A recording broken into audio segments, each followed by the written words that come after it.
आज रात को 12 बजे स्टार्ट होएगा ना, लेकिन गुरुजी तो बोल दिए न्यू ईयर समागम। अब ये कैसे हो सकता है? बोली राम भगवान 12 बजे दोपहर को पैदा हुए ना, तो हम भी हमारा आज 12 बजे, अभी 23 चल रहा है, 12 बजे के बाद 24 स्टार्ट हो जाएगा हमारे लिए, उसमें क्या है? कृष्ण भगवान रात के 12 बजे, राम भगवान दोपहर के 12 बजे, तो सोच का ही फर्क है। दोनों भगवान ही थे, दोनों एक ही अवतार थे, लेकिन एक दोपहर को और एक रात को। तो हम भी हमारे माइंड में जो सर्कमस्टांसेस परमिट करे, जैसा हमको अच्छा फील कराए, वो क्यों ना कर लें। नहीं, अरे अभी तक रात के 12 बजे तक वेट करना है, अभी तक 2023 चल रहा है, 2024 का इतना, अरे नींद आ रहा है, कैसे विश करेंगे? आज 12 बजे दोपहर को ही कर लेते हैं अपना न्यू ईयर सेलिब्रेशन शुरू। और टाटा बाय बाय क्या करें ये 2023 को? मेमोरीज तो रहेंगे, मेमोरीज कहीं नहीं जाने वाले। ये पल चले गए, लेकिन मेमोरीज तो हमारे माइंड में कभी भी रहेंगे।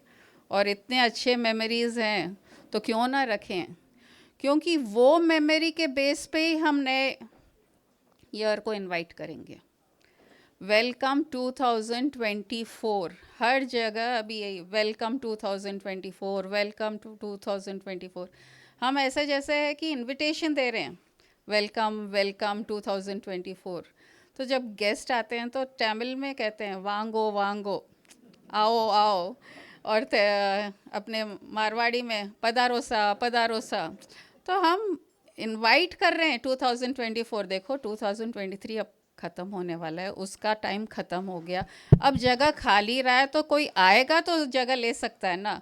तो 2024 को हम वेलकम कर रहे हैं। आइए, अच्छा साल दीजिए हमको, अच्छी बातें सिखाइए और खुशी के पल हमको दीजिए।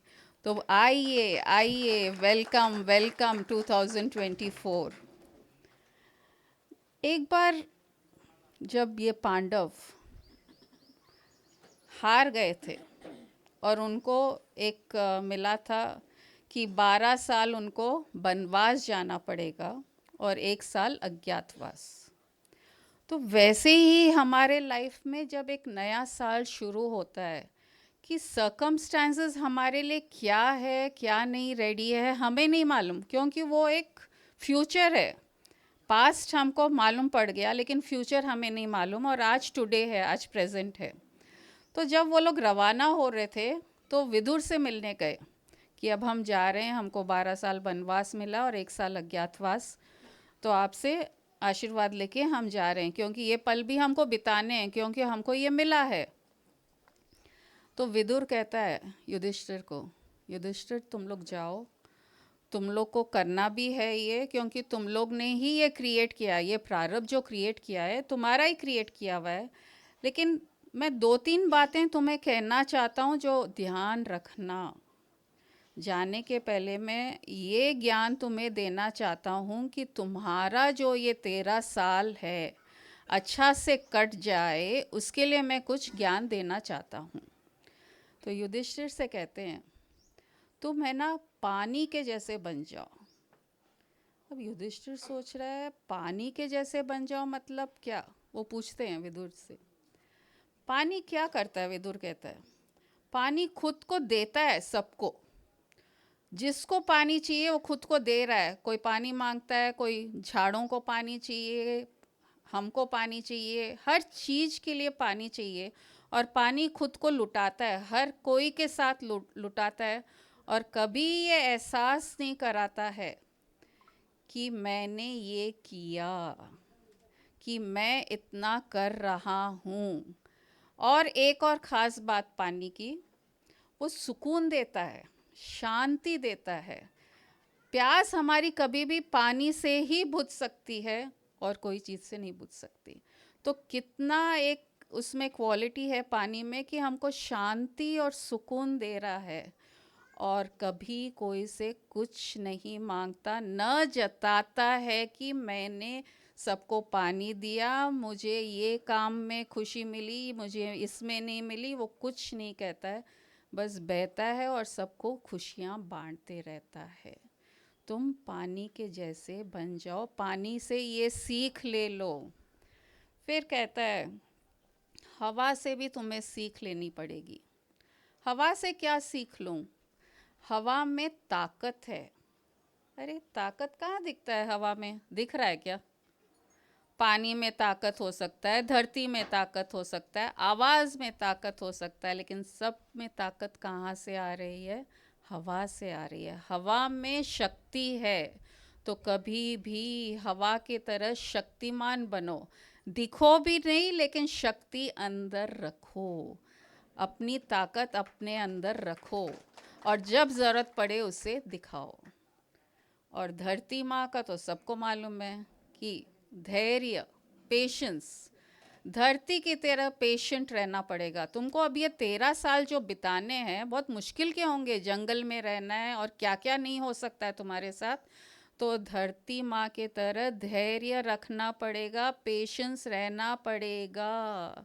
हम कितना मिसयूज़ करते हैं धरती को, खोदते हैं, क्या क्या नहीं करते हैं धरती के साथ, लेकिन धरती माँ कभी रिएक्ट नहीं करती है और खुशी से हमें कोयला दे रही है, तेल दे रही है, पानी दे रही है, हीरे जावरा सब जो स्टोन्स है महंगे से महंगे, सोना भी धरती माँ हमको बदले में दे रही है। तो अगर हमारे साथ कोई बुरा करे तो हमको तो उसके साथ अच्छा ही अच्छा करना है। ये धरती माँ से सीख लो तुम, क्योंकि जहाँ जाओगे बुरा होने वाला हो सकता है, लेकिन हमको कभी भी धरती माँ के जैसे अच्छा ही अच्छा करना है। कितना भी हमें ठोकर मारे, कितने भी हमारा मिसयूज़ हो, धरती माँ का जितना होता है उतना ही वो देती जा रही है। फिर कहते हैं सूर्य के जैसे बन जाओ। अब सूर्य की क्या क्वालिटी है? अरे सूर्य तो इतना तेज है, गर्मी देता है, परेशान करता है, पसीना आता है। तो वो कहते हैं नहीं, सूर्य के जैसे तेज चमको, खुशी से चमको। वो कितना खुशी से रोज चमकता है सूर्य। एक दिन अगर सूर्य नहीं दिखे हम लोग निराश हो जाते हैं। तो ऐसा लगता है सूर्य और खुशी एक है, क्योंकि जब तक सूर्य नहीं दिखता है हम लोग सब डल बैठे रहते हैं। वो सुस्ती रहती है एक शरीर में, और सूर्य को देखते ही एक एंथुजियाज्म आ जाता है, एक खुशी आती है, और एक रोशनी जो होती है उससे हर चीज़ और अच्छा लगता है। तो तुम सूर्य को याद करके कभी भी खुश रहना सीख जाओ कि इतना एक तेज दो, एक लाइट। यहाँ तो सूर्य लाइट दे रहा है, हम जहाँ भी जा रहे हैं, तुम जाओगे कहीं ना कहीं जंगल में या और कहीं जाओगे, वहाँ के वातावरण को खुशियाँ दो। क्योंकि जहाँ जहाँ जाएंगे, जैसे सूर्य कोई भेदभाव नहीं करता है, सबको रोशनी दे रहा है और सबको एक एंथुजियाज्म, एक खुशी दे रहा है, वैसे तुम्हें ये फैलाना पड़ेगा। और युधिष्ठिर, ये सब जानवर ऑलरेडी कर रहे हैं, हम मनुष्य ही भूल जाते हैं ये नेचर को, उनका जो एक क्वालिटी है। और हम भी तो वो ही हैं, हम भी तो वो नेचर से ही बने हुए हैं, हम भी तो पंच तत्वों से ही बने हुए हैं।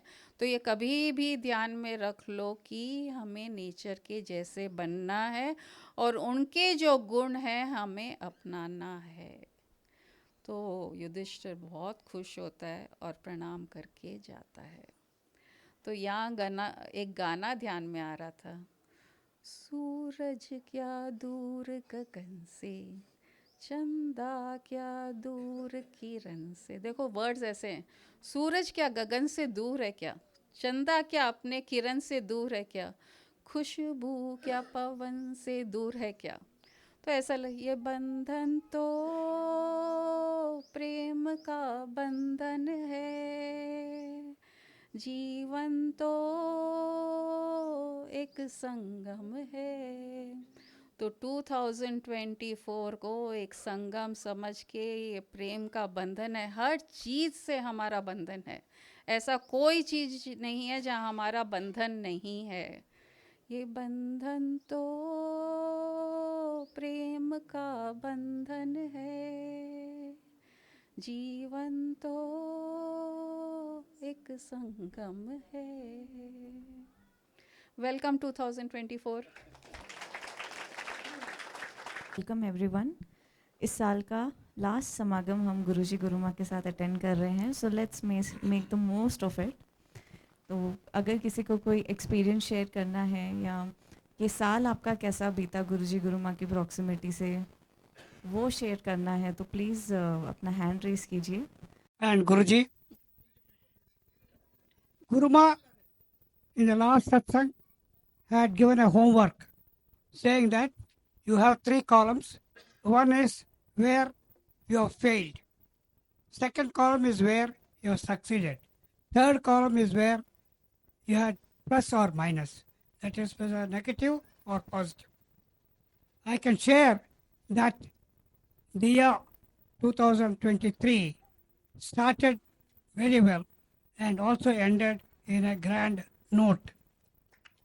I was able to carry forward due to the blessings of Swamiji, Guruma and Guruji the positive aspects of year 22-23 to the coming year 22-24.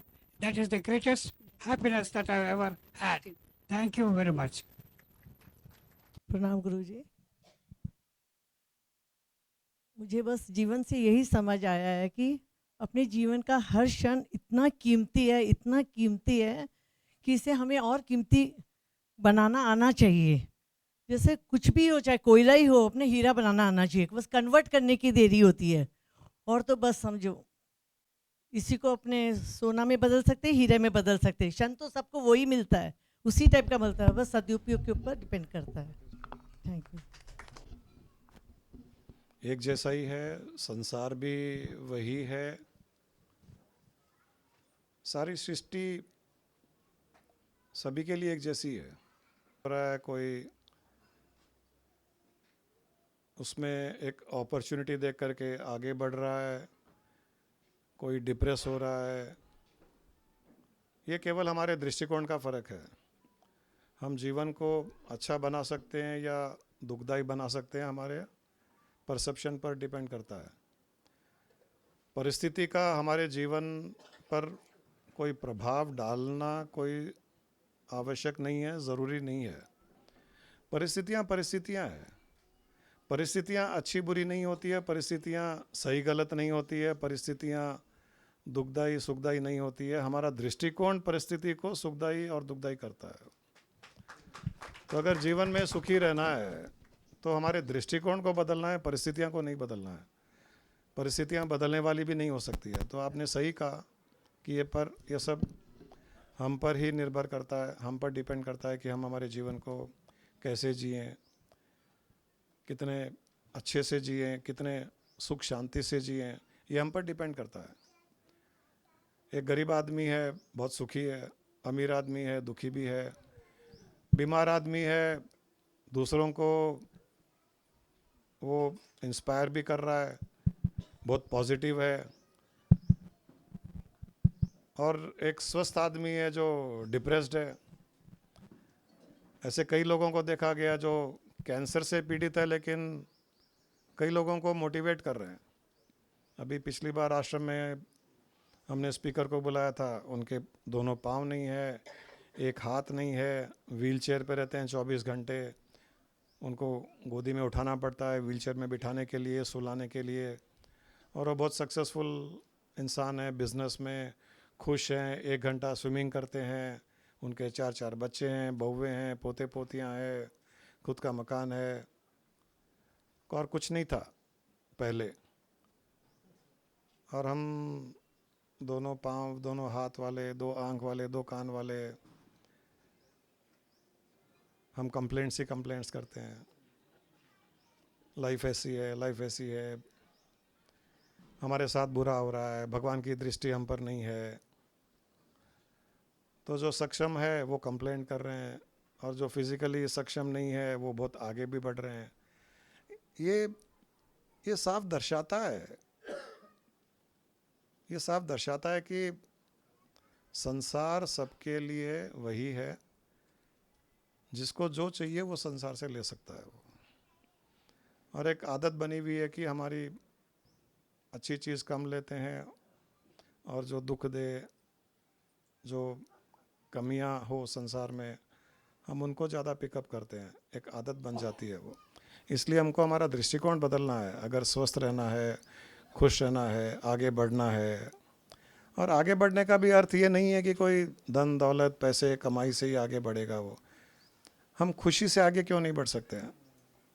हम ये देख सकते हैं कि हम पिछले साल कितने खुश थे, इस साल कितने खुश हैं। हम 5 साल के पहले कैसे थे, आज कैसे रहते हम।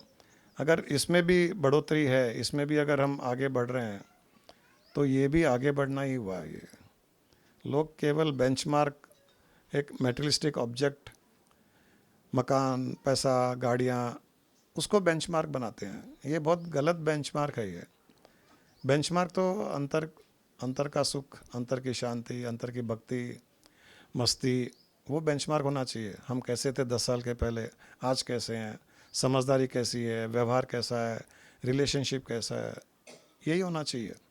बाकी संसार ऐसा ही चलेगा।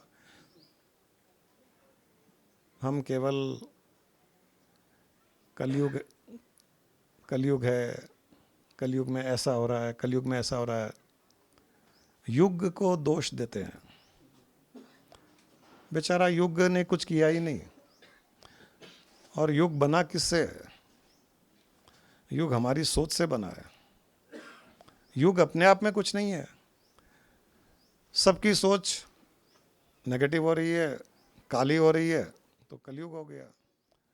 सबकी सोच अच्छी हो रही है तो सतयुग हो गया। और कलयुग में भी अगर हमारी सोच अच्छी है तो हमारे लिए सतयुग है।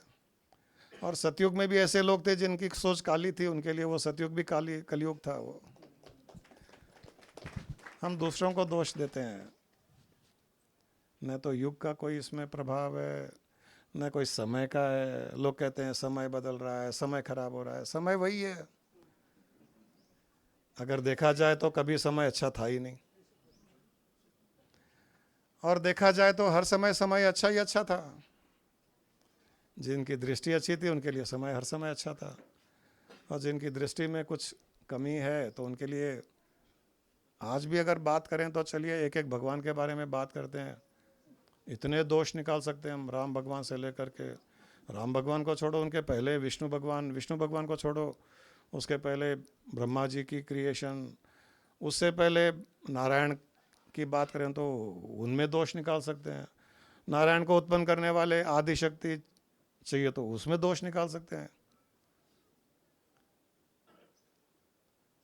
और दोष निकालने की जो पोटेंशियल है उसका दोष भी हम उसी को दे सकते हैं। मुझ में दोष दृष्टि आई कहाँ से? मुझे दोष देखने की क्षमता, पोटेंशियल किसने दी? उसने ही दी। ये भी उसी का दोष है। उसके जीन्स का है ये। हाँ, उसके जीन्स का है।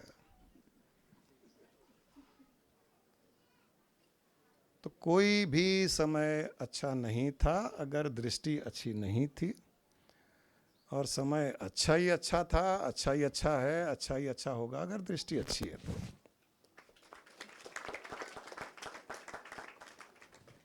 कितने कमियां निकालते हैं भगवान राम में, निकाल सकते हैं, कृष्ण में निकाल सकते हैं, नरसिंह भगवान में निकाल सकते हैं, पार्वती में निकाल सकते हैं, शिव में निकाल सकते हैं।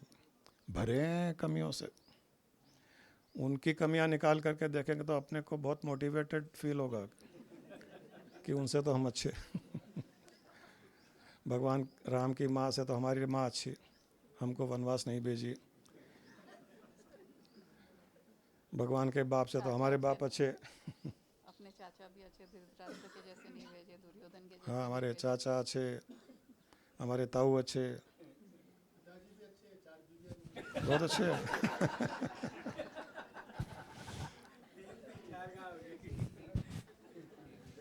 देखा, कलयुग में भी अच्छी सोच रखने वाले हैं।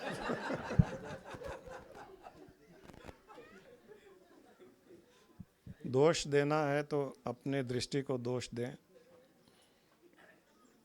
दृष्टि में ही दोष है, न कोई युग में दोष है, न किसी इंसान में दोष है, न किसी परिस्थिति में दोष है, न कोई प्रकृति में दोष है।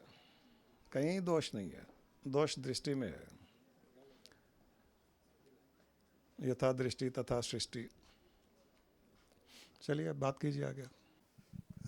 So there is nothing to differentiate between what to look forward. तो ऐसा लगता है कि गुरुजी जो बेंचमार्क की आप बात कर रहे थे ना, there's no benchmark. Every time is a good time. Very true. So how do we look forward for? There's nothing to look forward. Whether it will be 2024 will be better or 2023, there is nothing to As I say said, that it's good or bad. benchmark is your inner joy. If you had been No, that not, also. not so joyful 10 times in the last year, this time I want to ensure that even that I don't want to have in my life. That 10 times should become 5 times. And if it was joyful, then this year I'll spread more joy. Last year I was joyful, I could spread joy. Maybe I'll increase my universe and spread in a bigger universe that joy. I'll do much more than what I did to spread joy. That is possible. If you had confined to yourself, you were joyful, then look for your surroundings, people, family, your students, colleagues, spread joy in them. If you could spread joy in them, then look forward outside, that surrounding, that universe. Keep on increasing your universe. That we can do. I mean, this is in our control. And we don't have to confine spreading joy. And let there be no benchmark for that. Keep on increasing that benchmark. Keep on increasing that benchmark. The universe of spreading your joy. Keep on increasing that universe. Let even this universe be not sufficient to spread joy. There are multiple universes. Let our vibrations, our frequencies be such that we pierce through the boundaries of different frequencies of universe and go to all universes, which we are even not aware of. Even that is possible. Why stop at this universe also? This kind of benchmark you can keep increasing. This will never make you feel sorrow or painful. But materialistic benchmarks would definitely make us feel depressed, sorrow. This should happen. मगर सत्संग में आके जो एक सही समझ आई कि अब ये 2023 ख़त्म हो रहा है, नए साल में हम प्रवेश कर रहे हैं, तो हमारा ये बैलेंस शीट भी निकालना कि ये जीवन में हम कितना खुश रहे, कितना रिलेशनशिप हमारा ख़राब नहीं हुआ और किसी का ख़राब तो हमारे से हुआ या नहीं हुआ, ये बैलेंस शीट भी रखना ज़रूरी है। और हम कितना संतुष्टि से जी रहे हैं ये भी ज़रूरी है। Correct. तो सत्संग में आके सही समझ ये मुझे मिली है। मेरे जीवन में तो बहुत परिवर्तन भी आया है। मेरे साथ में एक वाक्य हुआ, मैं अभी हम कार में आ रहे थे तो अतुल भाई को बता रहा था कि मैंने 8-10 साल पहले हमारा एक गुजराती सोशल वेलफेयर सोसाइटी चल रहा है, उसमें पूरा अकाउंट्स है हमारे। तो वो एक बैंक टाइप का है, उसमें पैसा जमा कराना फिर लोन मिलता है उससे। तो मैंने एक हमारे फ्रेंड को उसमें गारंटर बना था मैं। अब वो उसको उन्होंने पैसे नहीं भर रहा है, वो लोन का वापस रीपेमेंट नहीं कर रहा है। तो मैं गारंटर था, तो मेरा 7 लाख रुपया उसमें जमा है, वो ब्लॉक हो गया 10 साल से। तो मैंने उसके साथ बहुत भला बुरा कह दिया था, झगड़ा किया, तो ये हो गया था मेरे को। सत्संग में आने के बाद में मैंने उसके पास जाके उसकी माफ़ी मांग ली कि मैं जो आपके साथ उग्र होके जो भला बुरा कह दिया, झगड़ा किया, वो मेरी गलती थी, जो होना है वो हो गया, अब वो उसकी जगह है, मगर हमारा रिलेशन है वो तो है, हमारा संबंध तो है, तो मुझे माफ़ करना भाई, मेरी गलती हो गई। तो सत्संग में आके ये परिवर्तन मुझ में आया। एक बार गुरुजी ने कहा था सत्संग में कि ये जो आकाश, पृथ्वी, जल, अग्नि, वायु, अभी जो गुरु माँ ने जैसे जैसे एग्जाम्पल दिए, हम आभार मानना है, उससे तो हमारा जीवन है। थोड़ी सी बारिश आ जाती है, कीचड़ होता है, हम परेशान हो जाते हैं क्यों आई बारिश, मगर ये उसका आभार मानना है। हम ये चीज़ मेरे जीवन में आई, मैं सुबह सुबह में ये चीज़ करता हूँ। आकाश पृथ्वी जल अग्नि वायु, उसका आभार मानता हूँ कि आपसे तो हमारा जीवन है। तो ये परिवर्तन मुझ में आया है सत्संग से, और ऐसा महसूस भी करते हैं कि गुरुजी हमेशा हमारे साथ है। इससे अच्छा भाव हो ही नहीं सकता है। Gratitude mode is the best mode, और ग्रेटिट्यूड मोड में फिर क्षमा याचने की भी ज़रूरत नहीं पड़ती है। इसमें हर याचना आ जाती है ग्रेटिट्यूड मोड में। न भगवान की स्तुति करने की आवश्यकता, न भगवान की आरती करने की आवश्यकता। ग्रेटिट्यूड से ज़्यादा स्तुति आरती न भगवान की, न इंसान की, न परिस्थिति की, न परिवार के सदस्यों की हो सकती है। हाईएस्ट स्तुति है सारे संसार के लिए, सारे जीवों के लिए ग्रेटिट्यूड मोड, आभार। हर पल जो आभार के भाव में रहता है, वो उस सृष्टि की रचना रचने वाले के भाव में रहता है। वो उसे एकजुट रहता है, वो हर पल खुश रहता है। ये बहुत अच्छा भाव है, यही रखना चाहिए, आभार का भाव, ग्रेटिट्यूड मोड। कहते हैं ना गुरु जी, शुक्राना, मुस्कुराना और किसी का दिल ना दुखाना। बहुत अच्छा है। मुस्कुराना तो आप करते ही हो, दिल दुखाने का पता नहीं। अर्चना जब भी हमको प्रणाम करती है रोती है।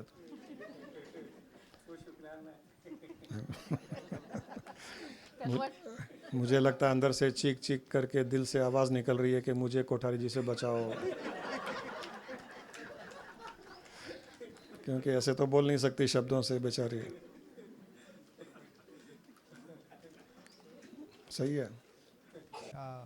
आपने ध्यान दिलाया कि विचार हमारे आते हैं, तो कई बार हम कुछ विचारों को अच्छा नहीं मानकर उनसे रेजिस्टेंस क्रिएट करते हैं अपनी ज़िंदगी में, और उनके ऊपर फोकस बढ़ते चला जाता है। तो आपने ऐसे ही ज्ञान दिया कि विचार आ रहे हैं और जा रहे हैं, उनसे रजिस्ट मत करो, उनका धन्यवाद करो। वो यानी वो विचरण के लिए, उनका नेचर है विचरण करने का, तो वो विचरण के लिए आए थे, तुम्हारे थ्रू दिखे और निकल गए करके। आने का भी उनका आभार करो और जाने का भी आभार करो। जैसे एक आदमी बीमार है, तो बीमार है तो कहाँ रहता है ज़्यादा टाइम? बिस्तर पे पड़ा रहता है, न उठता है, न खाता है, न पीता है, न कुछ बोलता है, न करता है। तो जब कोई भी आदमी बिस्तर पे पड़ा है मतलब बीमार है। वैसे मन में अगर थॉट्स नहीं आते तो समझ लो मन बीमार है।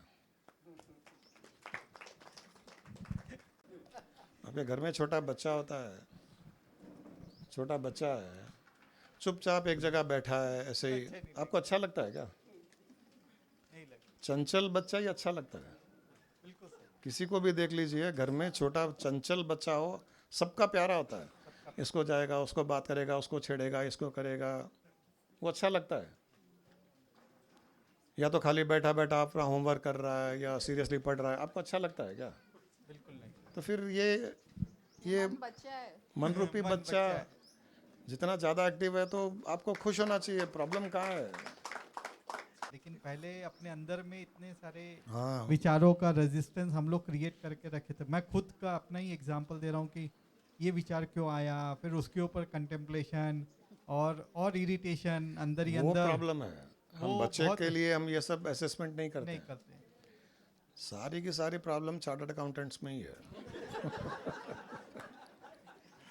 तुम भी चार्टर्ड अकाउंटेंट, ये भी चार्टर्ड अकाउंटेंट। हाँ, वो आदत पड़ी हुई है। पोस्टमार्टम करने की आदत पड़ी है।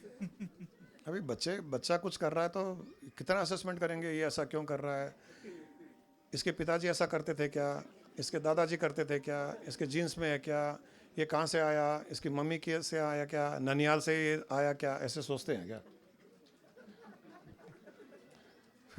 थॉट्स में क्यों सोचते हैं? ये थॉट क्यों आया, कहाँ से आया, इसका सोर्स क्या है, हम क्यों सोचते हैं?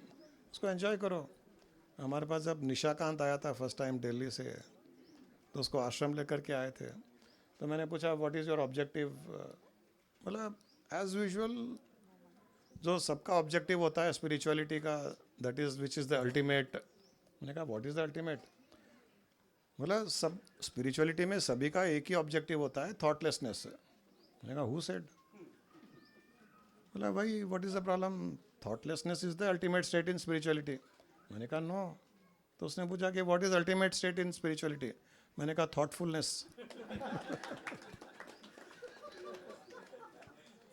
थॉटलेसनेस तो वो मुर्दे में है। कहाँ सोचता है बेचारा, मुर्दा पड़ा है तो कहाँ सोचता है। राम नाम सत्य भी लोग ही बोलते हैं, वो नहीं बोलता है। उसका राम राम भी मिस हो जाता है, हाँ? सुनता भी नहीं है। तो thoughts is not a problem. मन में विचार आना प्रॉब्लम नहीं है। विचार आने से माइंड हेल्दी रहता है, और माइंड हेल्दी रहने से बॉडी हेल्दी रहती है। बॉडी हेल्दी रहने से हर ऑर्गन हेल्दी रहता है। तुम 1 घंटा मेडिटेशन करोगे तो 1 घंटा हार्ट भी बंद रहेगा, किडनी बंद रहेगी, लंग्स बंद रहेगा।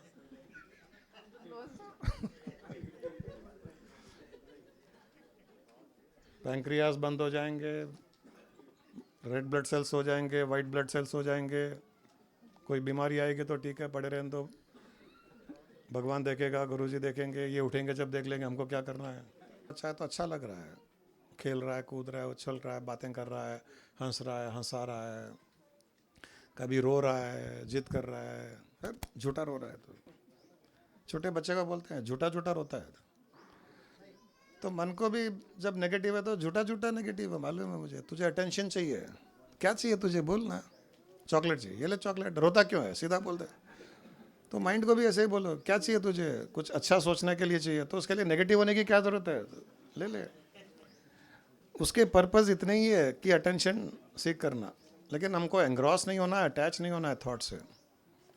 एंजॉय, उनको एंजॉय करो, कोई प्रॉब्लम नहीं है। और थॉट्स कहीं ना कहीं आपके मन में क्यों आते हैं, चलो इसका भी एक सीक्रेट दे देता हूँ। हमारे माइंड में थॉट्स क्यों आते हैं? सृष्टि में कहीं ना कहीं उन थॉट्स की जब कमी होती है तो हमारे माइंड से वो ट्रिगर होता है। वो तो किसी ना किसी को चाहिए, वो किसी ना किसी को कहीं ना कहीं वो थॉट्स चाहिए, उसके भले के लिए, उसके प्रोटेक्शन के लिए। हमारे मन में फियर, भय का थॉट आता है, फियरफुल थॉट आता है, एंग्जाइटी आती है। हम जब ये मानते हैं कि मैं फियरफुल हो रहा हूँ तो हम गलत मानते हैं।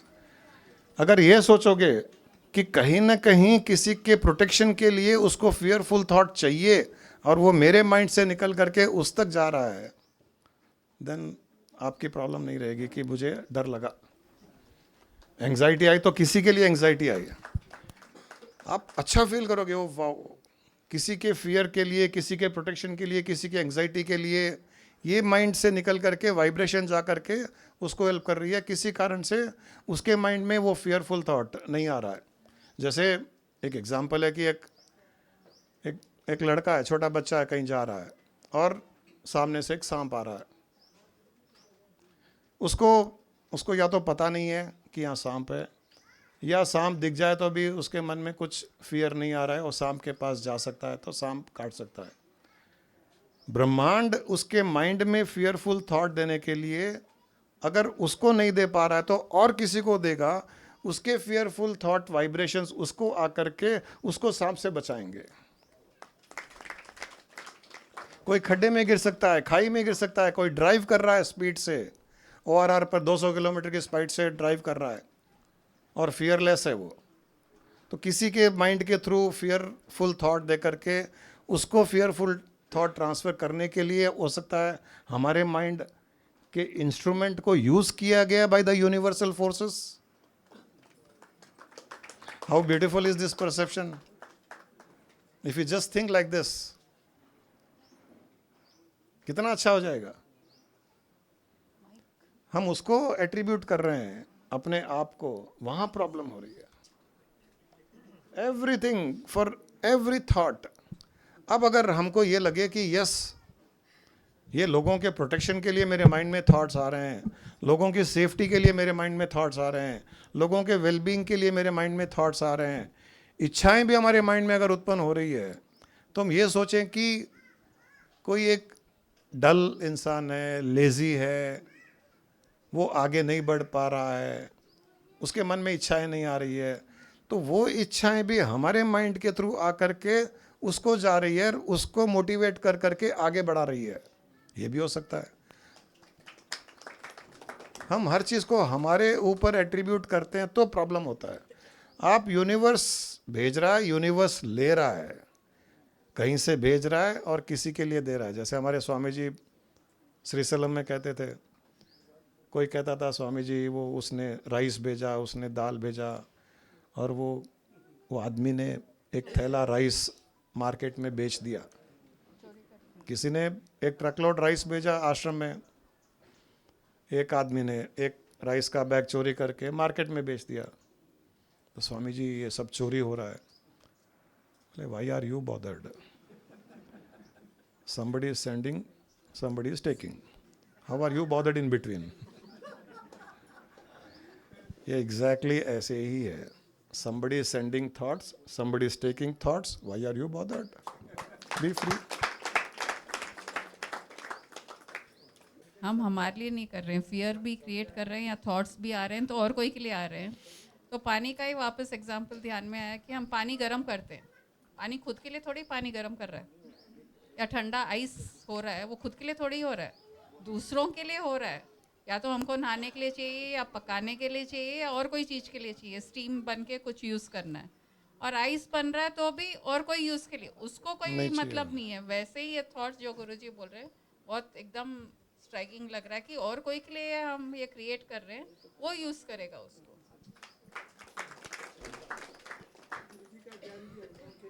सबके फायदे के लिए हो रहा है। तो गुरु को भी वो गुरु तत्व या यूनिवर्स ज्ञान दे रहा है उस इंस्ट्रूमेंट के थ्रू, वो दूसरों के लिए, उसके लिए थोड़ी है। वो तो पास हो रहा है। वो तो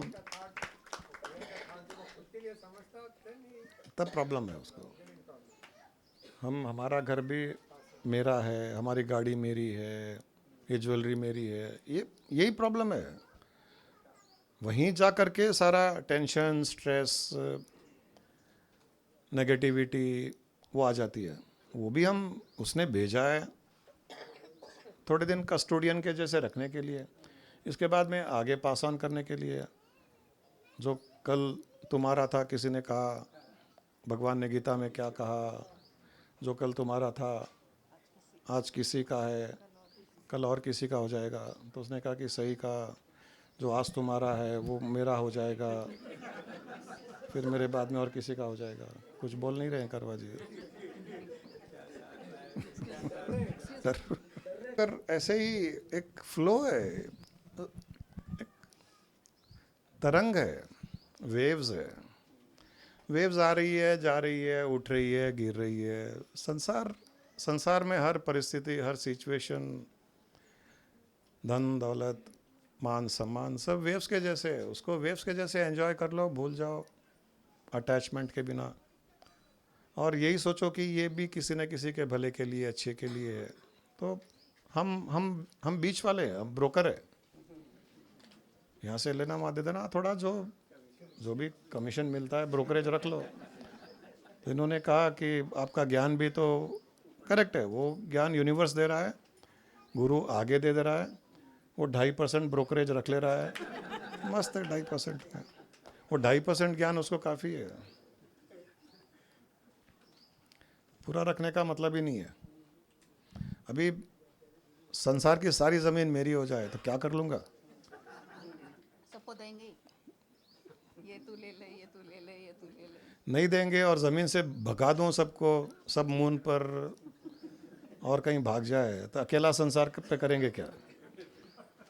हम शेयरिंग इज़ केयरिंग, वो इसीलिए है कि sharing and caring is because of this only, that it is coming from somewhere, it is going for someone else benefit.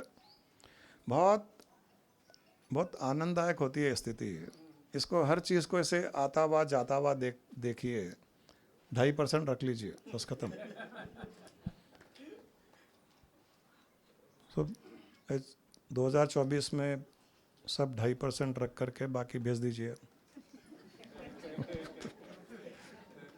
गुरुजी, गुरु माँ को प्रणाम।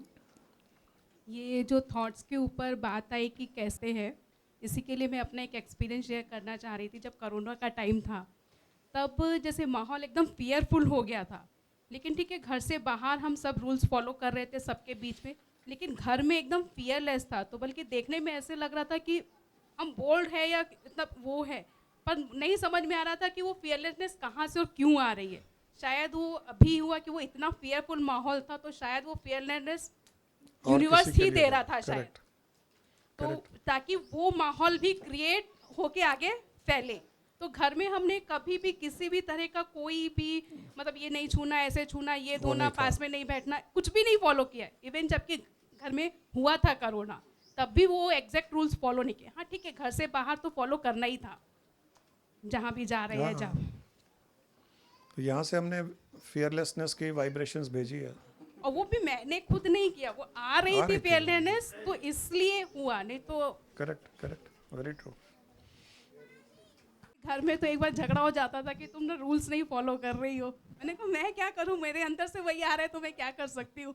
तो बहुत एक बार इस वजह से टेंशन वाला माहौल हो जाता था। बल्कि अभी बहुत से लोग फियरफुल हो रहे हैं, तो फिर कुछ लोग जिनके इंस्ट्रूमेंट्स अच्छे हैं उनको यूनिवर्स फियरलेसनेस की थॉट देता है, जिससे बाकी लोगों के फियर थोड़े कम हो जाए।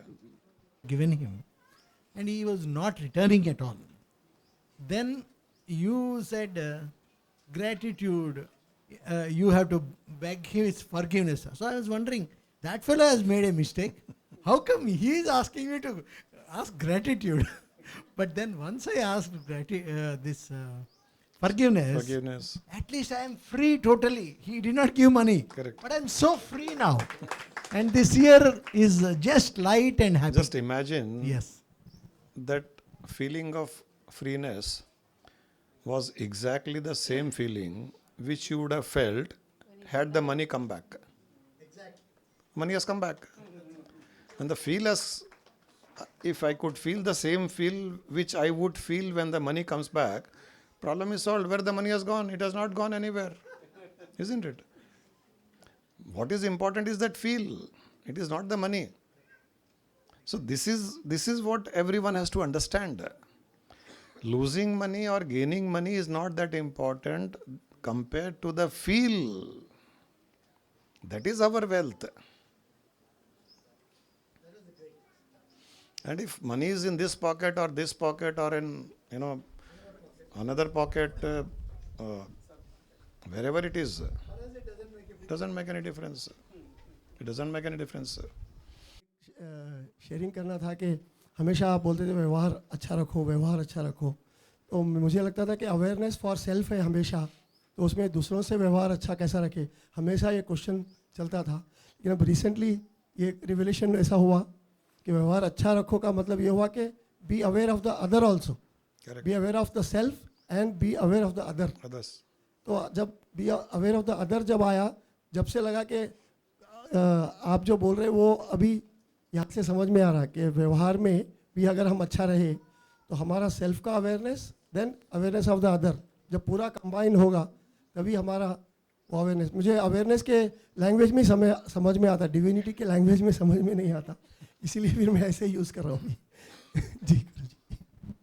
It's all about practice. If you want to remember about Atma consciousness at the mental level, then you have to train the mind.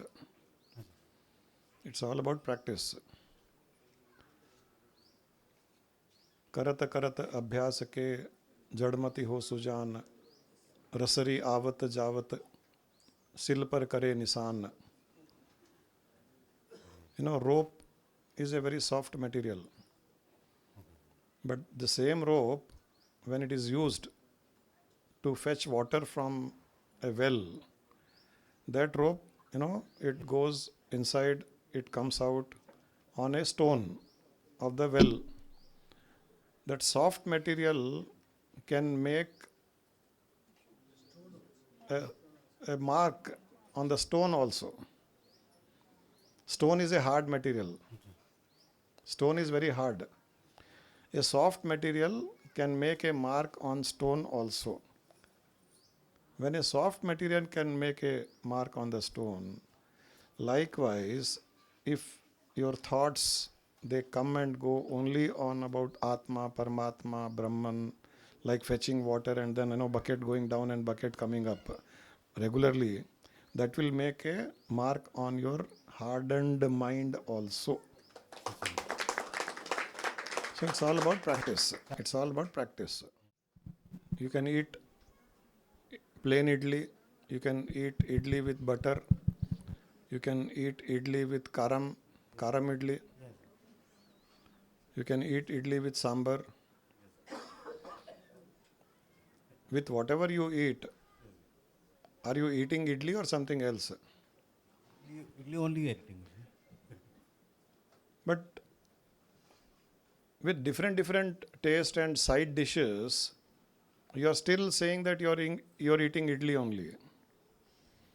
Likewise, why do you think that Atma you are not experiencing? You think Atma is only blissful. If you consider Atma is sorrowful also, if you consider Atmic experience as painful experience also, Atmic experience as depressive experience also, why don't you attribute all experiences to Atma only? Then you are experiencing Atma only. Why you condition your mind that idli means only baba idli? Karam idli, chilli idli, with sambar, guntur idli, they are all idlis only. So nice Atma, blissful Atma, sorrowful Atma, depressive Atma, blissful Atma. Break that mental condition. You are trying to experience that which is probably of the highest frequency. But doesn't mean that something at the lower frequency is not that. At the lower frequency, it is that only. Because there is nothing other than that. And when you start enjoying the lower frequency, sorrow, pain as Atma only, right? Negative thoughts as Atma only. Positive thoughts as Atma, negative thoughts as Atma, jealousy, enmity, anxiety, feeling bad, everything as the feeling of Atma only. When you start perceiving like this, then a time will come where all this feeling will take you to the feeling of bliss automatically. But if you don't feel these feelings as the feeling of Atma, then it will not take you to that feel also. Now you are struggling. I don't want to experience Maya. I don't want to experience this. I don't want to experience sorrow. I want to experience only bliss. I want to experience only bliss. Mind is not meant to be experiencing that bliss at that point of time. But if you start attributing all the experiences to that only, then you are experiencing that. And when you feel, oh my God, I am experiencing that only, it will instantly take you to that highest experience of bliss. Because you are not struggling. You know Lord Vishnu? You know his stories, how many avatars he has taken? Not in detail, but you know each form. Yeah.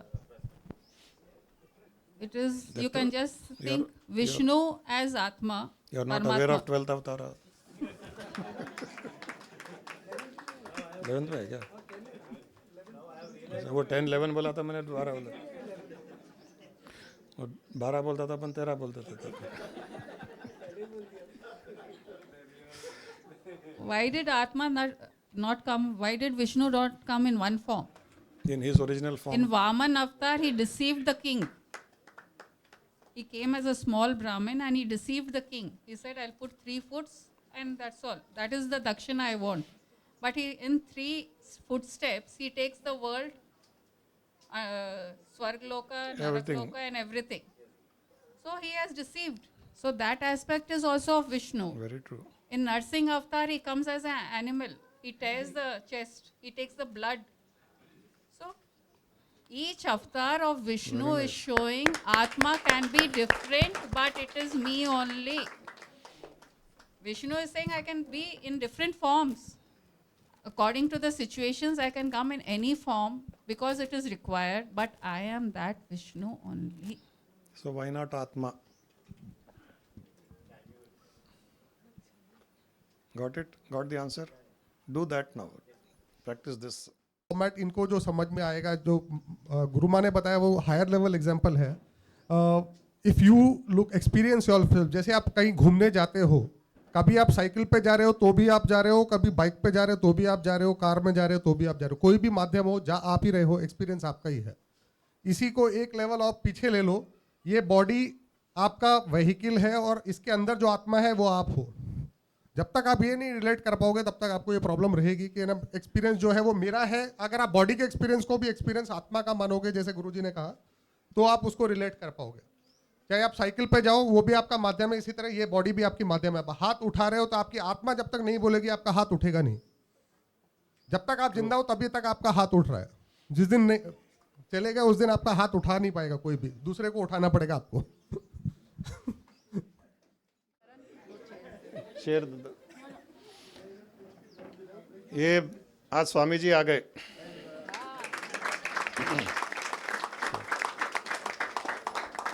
Swami ji के most staunch followers.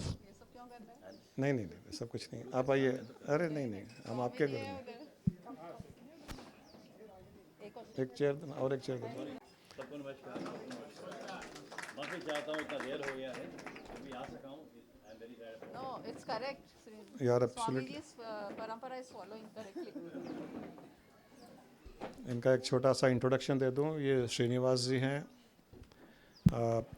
इनके पिताजी प्रसाद शास्त्री जी, जो स्वामी जी के closest followers रहे हुए हैं, starting से रहे हुए हैं. इनकी फैमिली पर स्वामी जी का बहुत ग्रेस. ये छोटे बच्चे थे जब से स्वामी जी के साथ में उठना बैठना, खेलना, बात करना, हंसी मजाक करना.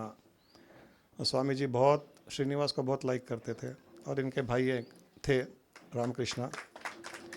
जब भी उनको स्वामी जी हम लोगों से बोर हो जाते थे, बहुत पेन हो जाता था जैन के कारण, तो उनके असिस्टेंट विजय को बोलते थे, वो श्रीनु रामकृष्णा को बोला जैन चाला पेन चेसर. फिर हम देखते थे इनके साथ में 2-3 घंटे मस्त हंसी मजाक. मैं दूर बैठ, अब पास में भी नहीं बैठ सकते थे क्योंकि इनके स्वामी जी के इनके हंसी मजाक अलग लेवल के होते थे. तो देखता था कि ये श्रीनु में, रामकृष्णा में ऐसी क्या चीज़ है जो स्वामी जी को इतना अट्रैक्ट करते हैं. स्वामी जी इनको बुलाते हैं सामने से. हमको तो स्वामी जी के पास जाना पड़ता था, इनको स्वामी जी बुलाते थे.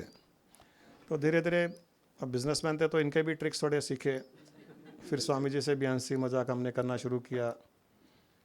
तो he is one of the most divine surrendered soul. भयंकर एक्सपीरियंसेस हैं.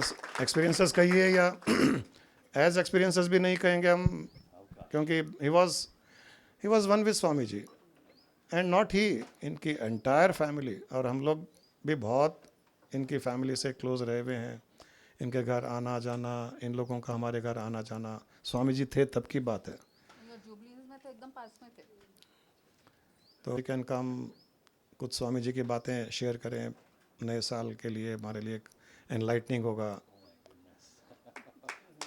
लास्ट टाइम हम लोग जब आश्रम गए थे तो शायद 2-3 घंटे बैठ गए थे. वहाँ ऑफिस में 20-25 लोग थे. तो he went on talking, we went on listening. Pradeep नहीं है? ओके. सो आप लोग अगर सुनना चाहते हैं, और हर कोई नहीं सुनना चाहते नहीं है यहाँ, हर कोई इंसान. श्रीनिवास, मैं ये कह दूं कि हम स्वामी जी से मिले हुए हैं, वी आर वेरी फॉर्चुनेट. आप मिले हो, वी आर वेरी फॉर्चुनेट. इनमें से कोई भी मिला हुआ नहीं है, बट ये लोग स्वामी जी को हमसे ज़्यादा अच्छे जानते हैं. और सही में अपने से ज़्यादा अच्छे जानते हैं, ज़्यादा कनेक्टेड भी है. ये लोग स्वामी जी से इतने ज़्यादा कनेक्टेड है जो शायद जो कनेक्टेड थे वो भी इतने कनेक्टेड नहीं है. So I feel so proud, really feel. आप लोग के लिए तो आप कुछ भी शेयर करेंगे तो दे रियली एंजॉय. हम लोग तो यहाँ हंसी मजाक ज्ञान व्यान, वो ब्रेकफास्ट लंच के बीच में टाइम पास करना है तो कर रहे थे. Now that time will be passed productively. Swami ji अक्सर कहा करते थे कि जितना ज्ञान विट एंड विजडम में कन्वे किया जा सकता है, उतना कभी सीरियस टॉक में नहीं हो सकता है। करेक्ट। तो हंसी मजाक जो है वो एकदम बहुत ही अहम हिस्सा है। जब भी कोई प्रवचन होता है या जब भी कोई गुरु हमसे कुछ बोलते हैं तो wit and wisdom is the most essential part. क्योंकि जब हम लोग हंसते हैं स्वामी जी के साथ मिलके या ऐसे गुरु जनों के साथ मिलके जब हंसते हैं तो हम काफ़ी रिलैक्स होते हैं, माइंड भी हमारा काफ़ी रिलैक्स होता है और रेडी होता है अगले मैसेज को रिसीव करने के लिए। मैसेज के ऊपर मैसेज आया, मैसेज के ऊपर मैसेज आया, तो एक पॉइंट पे अपना दिमाग तंग हो जाता है and then we start of unknowingly get separated from the main course what is happening there. So wit and wisdom is a very essential part. And जैसे ये साहब लोग जब स्वामी जी के साथ बैठते हैं तो इतना विजडम की चर्चा होती है, विजडम की चर्चा होती है कंटिन्यूसली, थोड़ा गर्म हो जाते हैं स्वामी जी, तब हम जैसे उनको बुलाते हैं। फिर भी there can never be a moment of gossip when such learned people are there. अब रमेश जैन साहब भी जब भी आपसे मजाक करते हैं तो उसमें भी कुछ मैसेज होता है, उसमें भी कुछ विजडम होता है, तो we have to be very conscious of that particular thing. So when we used to spend time with Swami ji, इतना मैं खाली शेयर करता हूँ कि हमारे साथ स्वामी जी विजडम शेयर करके जो गर्म होते थे वो गर्म होने के पहले इनसे शेयर करके बहुत गर्म हुए हैं वो। तो हम लोग पहले तो थोड़ा सा ठंडक देने के लिए गए थे उनके पास में।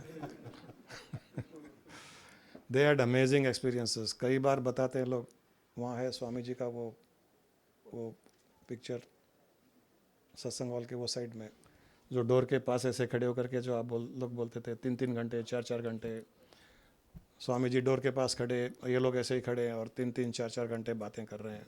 We would not even realise कि जिस जगह, जिस पोज में हम खड़े या जिस जगह पे बैठे हैं उसमें नॉर्मली अगर है तो वो पेन महसूस होगा या थोड़ा बहुत एडजस्टमेंट वगैरह होता था।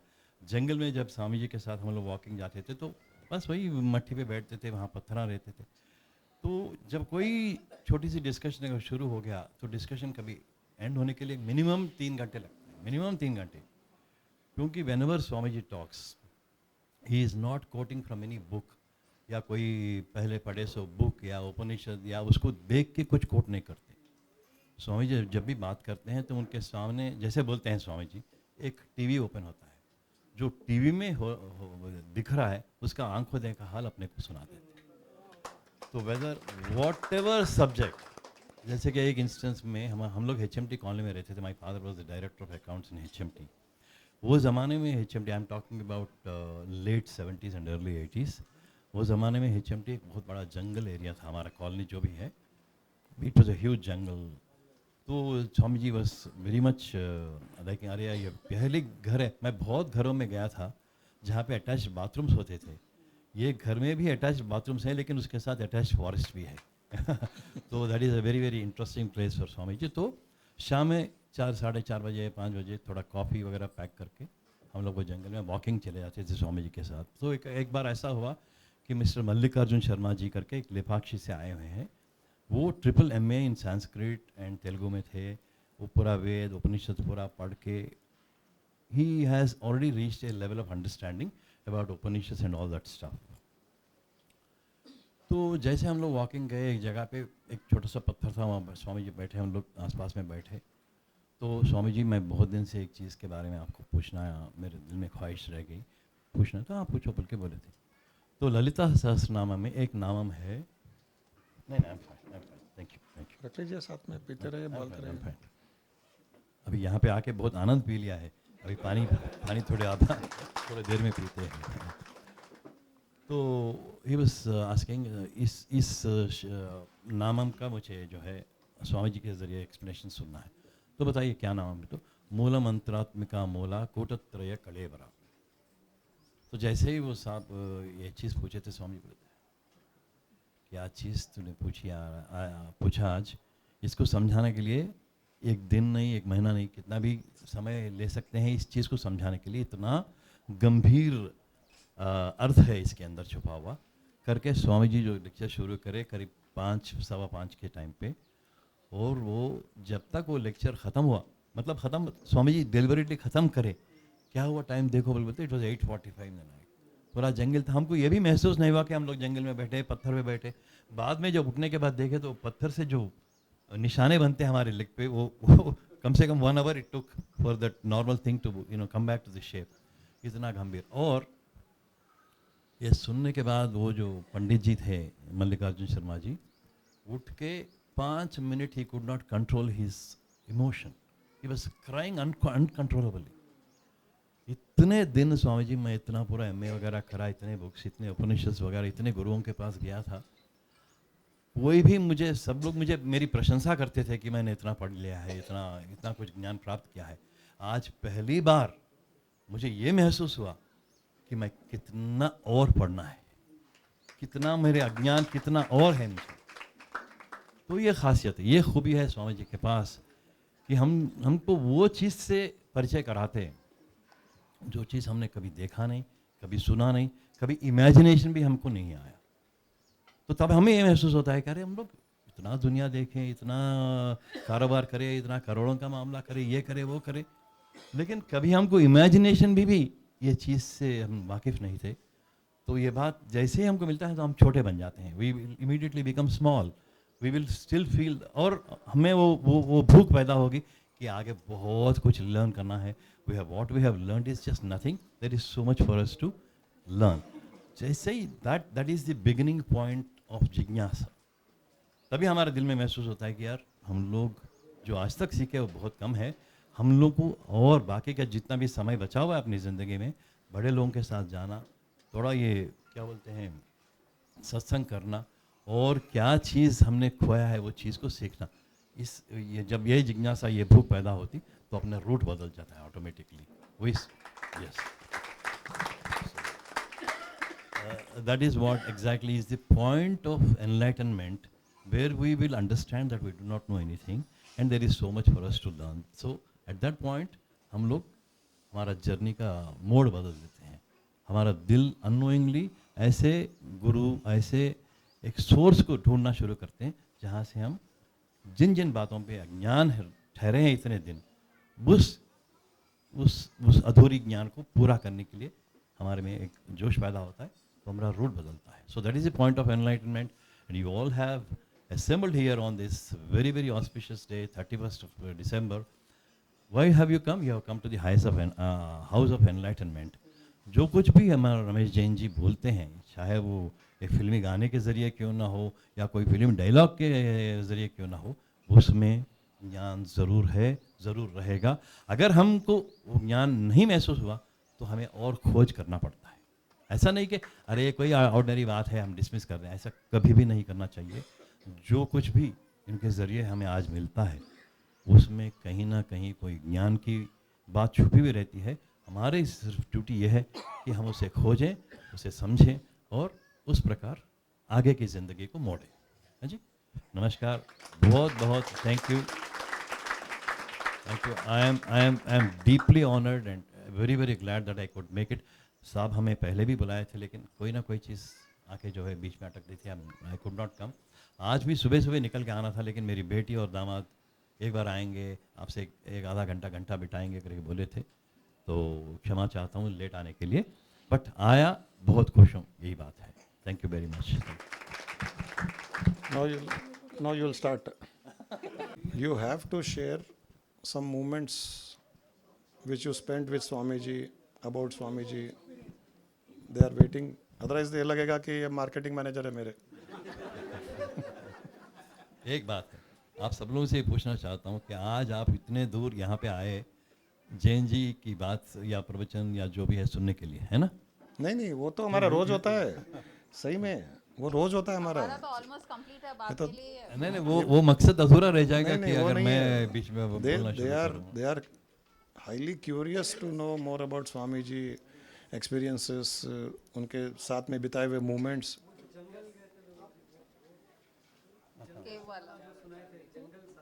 हाँ, हमारी भाषा में उसको जंगल कहते हैं, लेकिन स्वामी मुझे तो वो भी बहुत अच्छा लगा जो ये फर्स्ट टाइम जब इनके घर गए थे। Swami ji knows English also. नहीं, अच्छा लगेगा, दे ऑल एंजॉय। जो भी आपको याद है बोलिए। हमारी नज़र में वो जंगल है जहाँ पे पेड़ पत्थर वगैरह रहते हैं और आदमी और इंसान कम रहते हैं, वो जंगल है हमारी नज़र में, लेकिन that is actually the place where the genuine vibration of nature कायम है वहाँ पे। तो it's a very beautiful place. वहाँ पे जो भी हमको सुनने में मिलता है वो सीधा दिल में पहुँचता है और कहीं नहीं, because the atmosphere is so clear, it is free of human thoughts, it is free of all these multitude of vibrations. तो असली लैंग्वेज में वो एक्चुअली जंगल नहीं है। तो जैसे कि जैन जी बताए थे, हमारी पहली मुलाकात स्वामी जी से ऑन March 7th 1979 हुई थी। I was just about 22 years old and हमारे घर का माहौल ये था कि हम लोग ऑफिस क्वार्टर्स में रहते थे, सब वो कॉरपोरेट माहौल भी हमारे घर में था। उससे ज़्यादा जो है ये साधु संत लोग आने का, ये पूजा पाठ होने का, पूजा पाठ का कोई लिमिट ही नहीं था। रात के 1 बजे तक कभी पूजा होती थी। तो हम लोग एक एंगल से जो है तंग आ चुके हैं, ये जो भी, क्योंकि हमारे प्राइवेट रूम्स अलग अलग थे, वो रूम्स पूरा ऑक्यूपाई होते थे लोग। कभी कभी जो एक अवधानी थे, उनके साथ जो है 15-20 ऋत्विक्स आते थे, all age groups of people जो वेद पाठशाला के मेंबर्स थे। वो सब लोग आके हमारा बेडरूम ऑक्यूपाई करना, हमारे ड्राइंग रूम ऑक्यूपाई करना, ये सब it was actually little bit of inconvenience. So when my father announced that he recently had darshan of Purnanand Swami ji in a ashram in Miyapur, और मैंने स्वामी जी को invite किया था और जल्दी ही अपने घर में स्वामी जी आने वाले हैं, ये बात बोले थे। तो हम लोग बोले, डैडी हम लोग तंग आ चुके हैं, आप ऐसा करो, आप ये साधु संतों को बुलाते रहो, उनके साथ समय बिताते रहिए, हमको जो है आगे कोई पढ़ाई हमारा रिस्पॉन्सिबिलिटी है, तो please put us in some hostel. जैसे वो ज़माने के बाप थे, दो शब्द बोलने से हम लोग चुप होते थे। आजकल का माहौल कुछ अलग ही है। बुरा नहीं है, आजकल जो है ज़्यादा, आजकल भी वही है, बच्चों के 2 शब्द से माँ बाप चुप हो जाते हैं। कुर्सी पलट गए। एनीवे, तो चुप बैठ बोल के बोले तो चुप हो गए थे हम लोग। फिर वो दिन आ ही गया जब स्वामी जी हमारे घर में थे। तो मैं और मेरे बड़े भाई रामकृष्ण करके थे, हाल ही में उनका कोविड में उनका डेथ हो गया था। हम लोग का ये रेजोल्यूशन था कि हम लोग नहीं झुकेंगे। तो क्योंकि कोऑपरेट करना है, फादर से कोऑपरेट करेंगे, लेकिन कोई नमस्ते नहीं करना है, कुछ भी नहीं, जितना हो सके उतना दूर इस माहौल से ठहरना है करके हमारी रेजोल्यूशन था। तो उसी डिसीजन में हम लोग भी बाहर आए। जब स्वामी जी आए तो पूरे घर से सब लोग बाहर आए। मेरे मदर एक बड़ा प्लेट लिए, मेरा एक सिस्टर जो है जग में पानी, उनका अभिषेक करके अंदर बुलाना है। तो हम जैसे स्वामी जी गाड़ी में से उतरे, you will not believe, without our knowledge हम लोग सीधा साष्टांग कर दी। तो मुझे आज भी उस पल का, उस लम्हे का इतना असर मेरे दिल में है कि जब भी मैं बोलता हूँ उसके बारे में, मैं I just get emotional. It was such A fantastic moment when जो कुछ भी हमारे दिल में या दिमाग में उस वक्त तक था, वो पूरा एक शॉट में जैसे कोई सिक्सर मार दिया, पूरा ही निकल के एकदम ब्लैंक हो गए। और we were just not in our control, it was involuntary. बस साष्टांग करना ही है। जब इतने महापुरुष वहाँ पे आ गए, वो महापुरुष है, हम कोई बोलने की भी ज़रूरत नहीं, उतना वो वाइब्रेशन का असर है। सो हम लोग साष्टांग करें और उनके साथ जो भी होता रहा, पूरा दिन में जो भी हमसे हो सका उसमें पार्टिसिपेट होना शुरू करे। शाम का माहौल था, हमारे घर में एक सिट आउट था which was open to the sky. वहाँ पे जो कारपेट और डाल के, एक चेयर डाल के रखे। तब तक हमें ये खबर नहीं था कि स्वामी जी, हम लोग क्या है, स्वामी जी लोग जो है वो संस्कृत में बोलते हैं या कोई ऐसे भाषा में बोलते हैं जो अपने सरल नहीं है, अपने कुछ समझ में ज़रा नहीं आता है। तो क्या कर, तो जब शाम में वो पूरा अरेंजमेंट करे तो Swami ji fresh as a flower, shining like a sun, इतना खूब उनका वो वाइब्रेशन था, उनका शैली था, यस, तेजस था। तो स्वामी जी फिर शाम में आए तो वहाँ बैठे। तो हम लोग झिझक रहे थे बैठना या उठ के चले जाना, क्या करना चाहिए। Suddenly Swami ji said, you can all please join me, you can sit here करके इंग्लिश में बोले थे। So that was our first enlightenment, first great moment कि स्वामी जी लोग इंग्लिश भी बोलते हैं या ऐसी भाषा में बोलते हैं जो हम लोग समझ सकें। तो was a very very enlightening moment कि जैसे बोलते तो हम लोग जरा अपना इंटरेस्ट और बढ़ गया, तो नज़दीक आके बैठे। जैसे नमस्कार करके बैठ रहे थे तो दूर कहीं टेम्पल से जो है घंटे की आवाज़ आई। So he said, can you all hear the bell? I said, Swami yes we can hear the bell. Do you know why people ring the bell? घंटे समझ? स्वामी जी ऐसा कुछ आइडिया नहीं है। द जनरल थिंग इज हमारे थॉट्स जो है हर दिशा में घूमते रहते हैं, हर दिशा में दे कीप ऑन फ्लोइंग। तो एटलीस्ट जब हम लोग कोई मंदिर जाते हैं और वो 2 मिनट या 5 मिनट अपनी कंसंट्रेशन उस मूर्ति पे हो, उस टेम्पल पे हो, so that even our vibrations are flowing in all directions, our thought process is flowing in all directions। घंटे मारने से हमें immediately एक अलर्ट मिलता है कि हम लोग मंदिर पे हैं, हमारे ध्यान जो है वो मूर्ति पे होना चाहिए, जो पूजा पाठ हो रहा है उस पे होना चाहिए करके। That is one general understanding. But Swami ji further continued and said, लोग जो है अपनी मंजिल, यानी कि हर एक इंसान जो भी पैदा होता है उसका अल्टीमेट मंजिल वही है कि उसी भ्रम में हम लोग समेट जाएं। लेकिन we are all in various stages. Some people have already crossed the distance. If the distance is 1 to 100, somebody is at point number 80, somebody is at 60, somebody is at 30. It's only we are in stages, but ultimate मंजिल वही है। तो स्वामी जी बोल रहे थे कि उस मंजिल को पहुंचने के लिए people adopt various ways and means।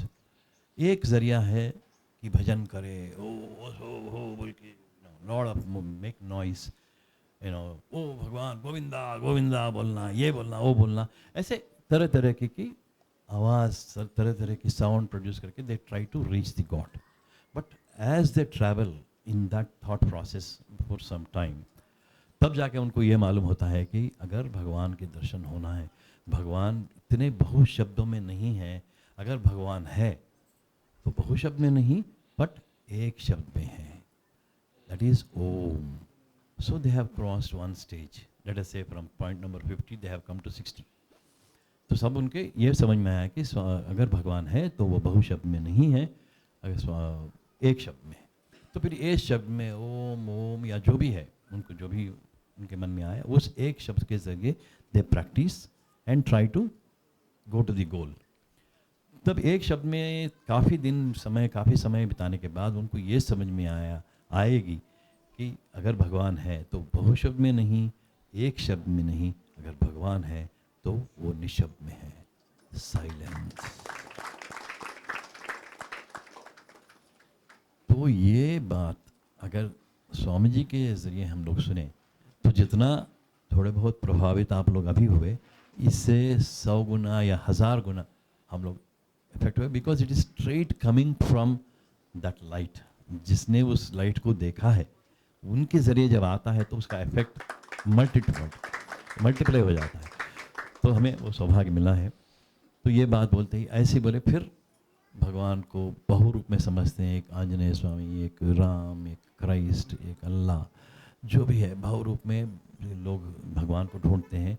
और ढूंढते समय गुजरने के बाद उनको ये समझ में आता है कि भगवान बहु रूप नहीं, अगर भगवान का कोई रूप है तो वो सिर्फ एक रूप, ज्योति स्वरूप ही भगवान है, कि उनके दिल में समझ में आएगा। फिर उस ख्याल को दिल में लेके थोड़े दिन और प्रैक्टिस करते हैं। Annoyingly they keep proceeding the same मंजिल के और चलते रहते हैं।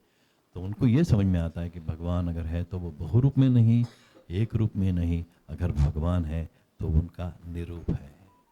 एवरीथिंग यू सी इज भगवान। उनका कोई पर्टिकुलर रूप में उनको बंधा नहीं जा सकता। तो इस ख्याल से आगे जब बढ़ते हैं तो हर रूप में जब आप भगवान को देखने लगते हैं तो आपकी समझ विस्तार हो जाएगा। Your mental thought, those grooves get broadened, you will be accommodating more knowledge। तो करके ये पहला स्पीच हुआ। पहले स्पीच के बाद जो असर हुई वो असर आज तक हमारे दिल में कायम है।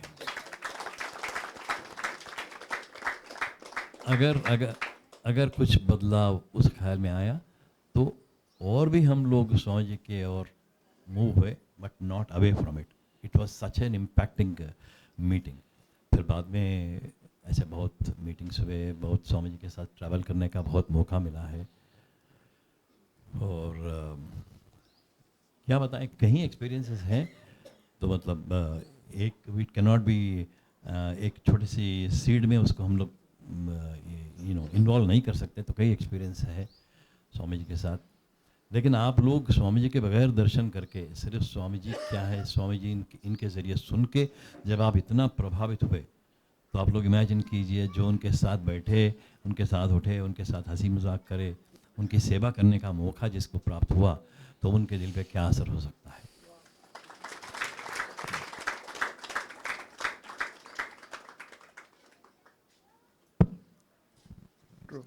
हाँ बोलिए। और किसी को कोई स्वामी जी के बारे में कुछ पूछना हो, कोई एनीथिंग पर्टिकुलर, इनको पूछ सकते हैं। Encyclopedia of Swami ji. No no no बहुत बड़े बड़े शायद स्वामी जी को भी इतना खुद के बारे में नहीं पता जितना श्रीनिवास को पता है।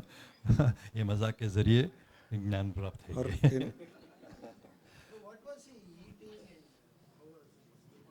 और इनको खाली बता दूं कि इनको कंट्रोल में रखने के लिए स्वामी जी ने तमिलनाडु से तमिलियन को, सुधा को इनके पास भेज दिया है कि जिंदगी भर बांध के रखे। इनकी शादी भी स्वामी जी ने कराई, द मोस्ट डिवाइन मैरिज। लेकिन एक्चुअली स्वामी जी के साथ समय बिताते बिताते मुझे ऑब्वियसली जो है बाकी के वर्ल्ड या कोई धंधा करना, कोई जॉब करने का ऑब्वियसली इंटरेस्ट नॉर्मली कम हो जाता है, क्योंकि जो लाइफ इनके अलग है, इनसे परे है, इनसे नॉर्मल लाइफ से जो अलग है, वो लाइफ को ज़रा नज़दीकी से देखने का मौका मिलता है जब स्वामी जी के साथ ज़्यादा समय बिताते। तो उस लाइफ में जो खूबी है, जो आनंद है, जो एंथुजियाज़म है, तो उस एंथुजियाज़म में मैं स्वामी जी से अक्सर बोला करता था कि स्वामी जी मुझे कुछ शादी वादी नहीं चाहिए, जितना भी मेरा समय है मैं आपके साथ बिताना चाहता हूँ, और ख़ास तो मेरे साथ बिताना हो तो क्या बन के बिताना, मैं आपका ड्राइवर बनना चाहता हूँ स्वामी जी।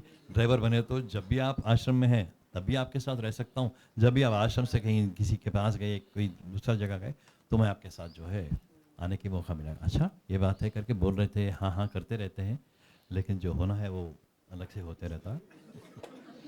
तो जब मैं बहुत ही I was very much established in the thought of not marrying, not getting into this kind of a life, तो काफ़ी ट्रिप्स होने के बाद स्वामी जी के साथ जो है 1988 में एक बार मुझे कार्यार स्वामी जी पहुंचने के बाद, मैं जब मेरा ऑफिस में बैठा था, मेरा एक छोटा सा प्रेस था, वो प्रेस के ऑफिस में जब मैं बैठा था, उसमें सडनली फ़ोन बजने लगा। तो नॉर्मली ऑफिस में किसका फ़ोन होता है, या तो कस्टमर का होता है जो अपने आप ही ऑलरेडी गुस्से में है, या कोई वेंडर का होता है पैसे पूछने के लिए। तो चलो यही ऐसा एक फ़ोन है करके मैं उठाया था, लेकिन तो वहाँ से आवाज़ आया, हेलो सीनो करके। तो आवाज़ सुनते ही मैं ऑटोमेटिकली से सीट में उठ के कांपते हुए स्वामी जी बोला, हाँ I have just reach Karyar, I want you to report in Karyar in the next 2 or 3 days, okay ji Swami ji, okay Swami ji करके। तो मैं वहाँ से निकल के तुरंत जो भी मेरे से हो सकता है वो प्रबंध कर लेके जो है मैं वहाँ पहुँचा, ठीक समय पे पहुँच जाए। तो वो टाइम पे मुझे एक बहुत ही स्पेशल मौका था वो टाइम पे, क्योंकि Swami ji, I am going to start talking about Saundarya Lahari from tomorrow onwards, and Saundarya Lahari is normally 100 shlokas का एक ग्रंथ है जो स्वामी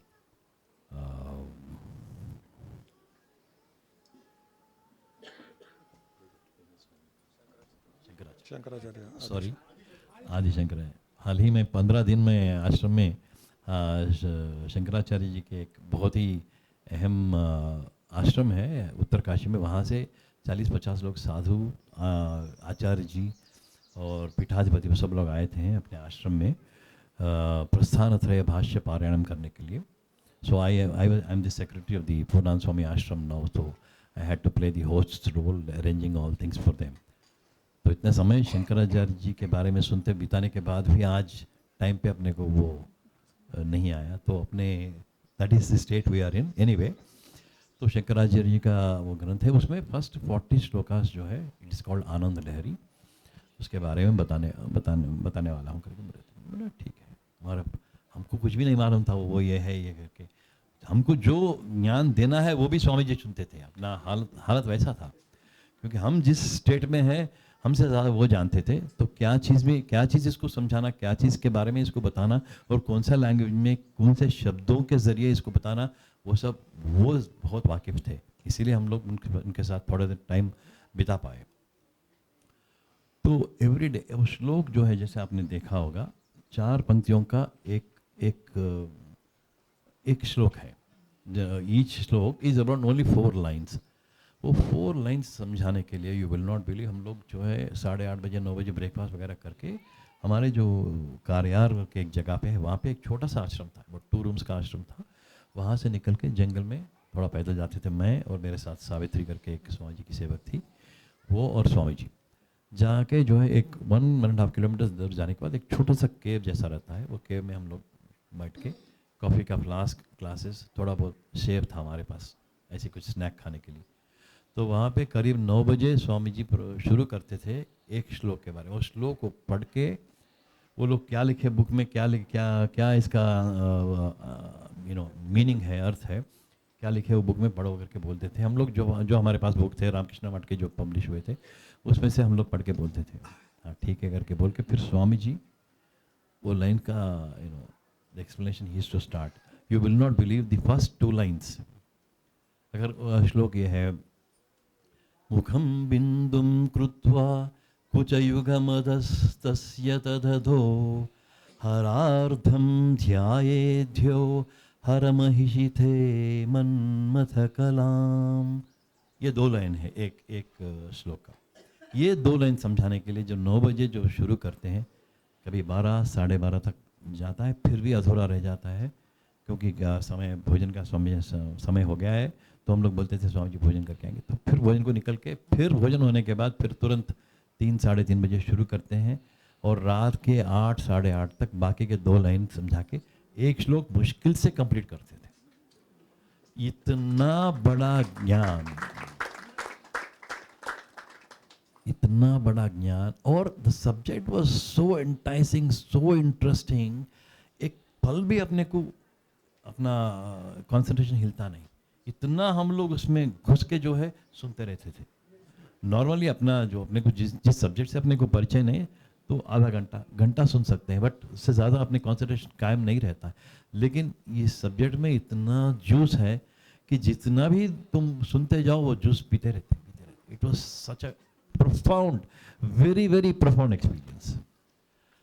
अच्छा क्या बताए, वो महसूस कर सकते हैं, महसूस करके उससे हम लोग जो प्राप्त करना है प्राप्त कर सकते हैं, लेकिन अपनी बस की बात ये नहीं कि उसको हम लोग पुनः रिपीट करने।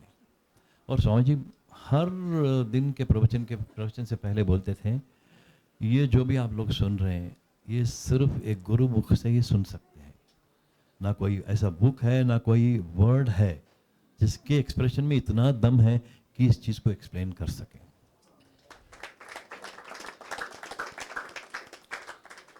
आप में से कोई अगर ज़िंदगी भर नमक का टेस्ट नहीं करे, जिनका नमक का टेस्ट का एक्सपीरियंस नहीं हुआ, अगर आपको एक माइक देके भाई नमक का टेस्ट कैसा रहता है एक्सप्लेन करने के लिए बोले तो नहीं बोल सकते। लेकिन नमक को टेस्ट करने के बाद भी अगर आप उसी सब्जेक्ट को किसी ऐसे आदमी जो नमक का टेस्ट नहीं करा समझाने के लिए बोले तो आप दिनों महीने गुजर जाते हैं, लेकिन उसको अगर समझ में नहीं आना है तो एक चुटकी भर नमक उसमें अगर ज़ुबान पे डाल दिया तो पूरी बात उसमें समझ में आ जाएगी, जो आप 1 महीने तक उसको समझना नहीं कर पाए। So there are certain things that we can only learn by experience, not by words or not by प्रवचन। और हमें उस एक्सपीरियंस का पूरा अनुभव तभी मिलता है जब हमारे कंसंट्रेशन, हमारी फेथ जिस पे भी है, आपका फेथ आपके दिल में रमेश जैन जी को आप गुरु जी का स्थान दिए हैं, तो आपका फेथ इतना कायम रहना चाहिए कि कभी कभी जो जैन जी बताते हैं वो अगर आपके समझ में नहीं आता या आपके समझ के विरुद्ध भी होता है तो आप कभी भी विरुद्ध नहीं समझना चाहिए। आपको ये समझना चाहिए मेरी समझ में थोड़ा गलती है, उनका प्रवचन में नहीं। तो our faith has to be so strong, तभी अपने को गुरु जो बोल रहा है उसमें एक बात में जो अपने को समझ में आता, उसका मीनिंग उतना ही लिमिटेड नहीं है, उससे बहुत ज़्यादा है। हमारी स्टेज उस स्टेज में है कि हम उतना ही समझ पाए। अगर उसमें 1 to 100 मीनिंग है तो when he says we can understand 1 to 10, लेकिन वो भी अपने को पूरा ही महसूस होता, लेकिन वो पूरा नहीं है। हम लोग को उसके ऊपर ध्यान देना, उसके ऊपर सोचना, उसके ऊपर विचार करना बहुत बहुत ज़रूरी है। तो ऐसे 40 दिन गुजरे और रोज़ वापस आने के बाद स्वामी जी जो है every session use to end with हमसे नमस्कारा। हमसे नमस्कारा कभी आप आश्रम आने से, आश्रम जो स्वामी जी के ज़रिए जो सीखें उनसे कभी भी हमसे नमस्कारों का श्लोकम सुनिए। बहुत ही wonderful and very very divine, very very profound vibration है उस श्लोक में। और वो जब स्वामी जी सुनाते हैं तो there is no limit, there is just no limit. You will begin to see whatever उसके पीछे जो भी दृश्य है वो दृश्य अपने को आसान से नजर नहीं आएगा। नहीं I'm fine. तो वो सेशन था, वो पूरा होने के बाद बहुत ही हम लोग प्रभावित ठहरे। बाद में फिर हम लोग from December, from probably late November we had the time to spend till early February. तो फरवरी में 89 फरवरी आ गया था। वहाँ से गुजर के हम लोग चलो अभी निकलने का टाइम आया, let us proceed to Srisailam आश्रम करके बोले। हमारे पास कोई भक्त दिया सो एक गाड़ी था, एम्बेसडर गाड़ी था, उसका नंबर 7764 आज भी याद है मुझे। तो कभी भी बोलते हैं अरे अपने जर्नी का टाइम आ रहा है, जो कुछ भी अपने पास पैसे बचाए हुए ज़रा वो पेट्रोल के लिए रखो, you please take care of करके बोल देते। कितना है आपके पास पैसे? स्वामी जी 2200 है आज। अच्छा ठीक है, थोड़ा बहुत तो जा सकते हैं ना? आज बिल्कुल जा सकते हैं Swami ji. as if he does not know। तो ये सब ऐसे तमाशा चलते रहता है। फिर अगले दिन बोलते हैं अरे वो बच्चा आया ना, उसका कुछ प्रॉब्लम है, उसे 200 दे दो। 200 उसका वो ज़माने में ज़रा इट्स बिग मनी, 200 दे दो, इसको 100 दे दो, इसको 50 दे दो, इसको वो दे दो, इसको वो। ये सब चलते रहता।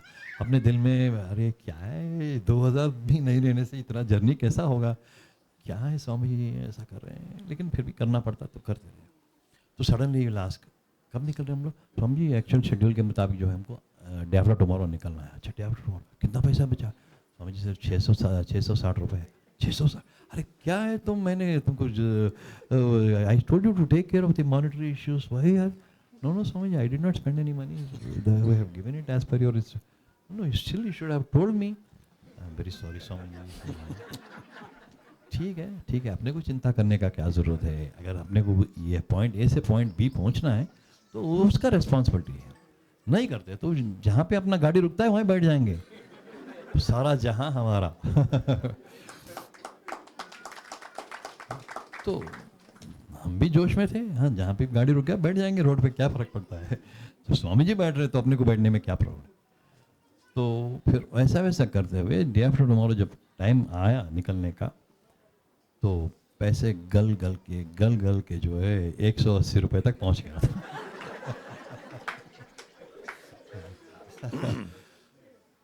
तो वो घर वाले जो है अरे स्वामी जी निकलना चाह रहे हैं, उनको पेट्रोल तक भी पैसा नहीं करके, वो लोग भी बहुत ट्राइबल लोग थे, उनके पास भी पैसे वैसे का कुछ ज़्यादा प्रबंध नहीं था। तो वो लोग बड़ी मुश्किल से जो है 5 लीटर पेट्रोल डाल के गाड़ी में डाले थे। तो 160 रुपये जेब में है और 5 लीटर गाड़ी में है, तो निकलेंगे। तो स्वामी जी वो पीछे का पोर्शन में वो कुटीर था, पीछे का पोर्शन से निकलने का टाइम पे स्वामी जी सामने आए तो जो ट्राइबल का घर था। तो जब स्वामी जी इतने दिन ठहर के जो जा रहे हैं तो आसपास के लोग पूरे वहाँ पे आए थे स्वामी जी को विदा करने के लिए। तो एक आदमी था राम स्वामी, जो he was working in the forest department, वो भी आया स्वामी जी के दर्शन करते हुए। तो बोला स्वामी जी मैं आपको लास्ट ईयर देखा, जब से आपको देखा मेरे दिल में एक ख्याल आया कि मैं स्वामी जी के लिए कुछ करूं, और मैं जब से जो है मेरे पास से जो भी हुआ, जितने भी पैसे पर डे मेरे पास बच सके, रात में जो है मैं एक जगह पे डाल के रखता था, वो पूरे पैसे इकट्ठा करा स्वामी जी, तो मैं आपको वो देना चाहता हूँ। हाँ दीजिए, बोले स्वामी जी दीजिए। तो एक ओल्ड हैंड खर्चीफ निकाला जिसमें से वो पैसे बांध के रखा। तो वो जो है स्वामी जी के पैर कने रख के जो है वो खर्चीफ खोला, तो उसमें से 1 रुपए का नोट, 2 रुपए का नोट, थोड़े कॉइन्स, कभी 10 रुपए का नोट, बहुत कम थे 10 रुपए के नोट, छोटे छोटे नोट आपको पूरे वहाँ पे ऐसे समझ मुझे ऐसे देखे, एक गंभीर रूप से देखा अननेसेसरली और सो ब्लडी वरीड। जब हमको बुझाना है तो उसका रेस्पॉन्सिबिलिटी है। जब तक तुम खुद के रेस्पॉन्सिबिलिटी तुम अकेले लेने लगो, मैं करना है, मुझे करना है, मेरे बच्चों के लिए करना है, मेरे बीवी के लिए, मेरे घर के लिए करना है, जब तक तुम ये सोच के करते हो तब तक तुम अकेले ही करते हो। जिस दिन तुम्हारे दिल में पूरे गंभीर रूप से दिल में ये ख्याल बैठा कि मैं कौन हूँ करने वाला, वो जन्म दिया है, वही सब कुछ करेगा। तुम ये करके देखो तो तुम 2 हाथ से 10 हाथ, 20 हाथ, 100 हाथ तुम्हारी मदद करने में आ जाएंगे automatic. Because when he wants to do you something, हाथों का कोई कमी नहीं है, बहुत हाथ आएंगे, तुम्हें मदद कर देंगे।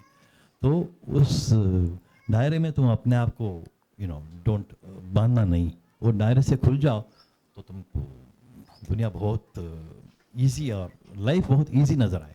सो these are the learnings actually, जो वेद पाठ मंत्र वो सब नहीं है। एक लाइफ को हम कैसे बिताना है,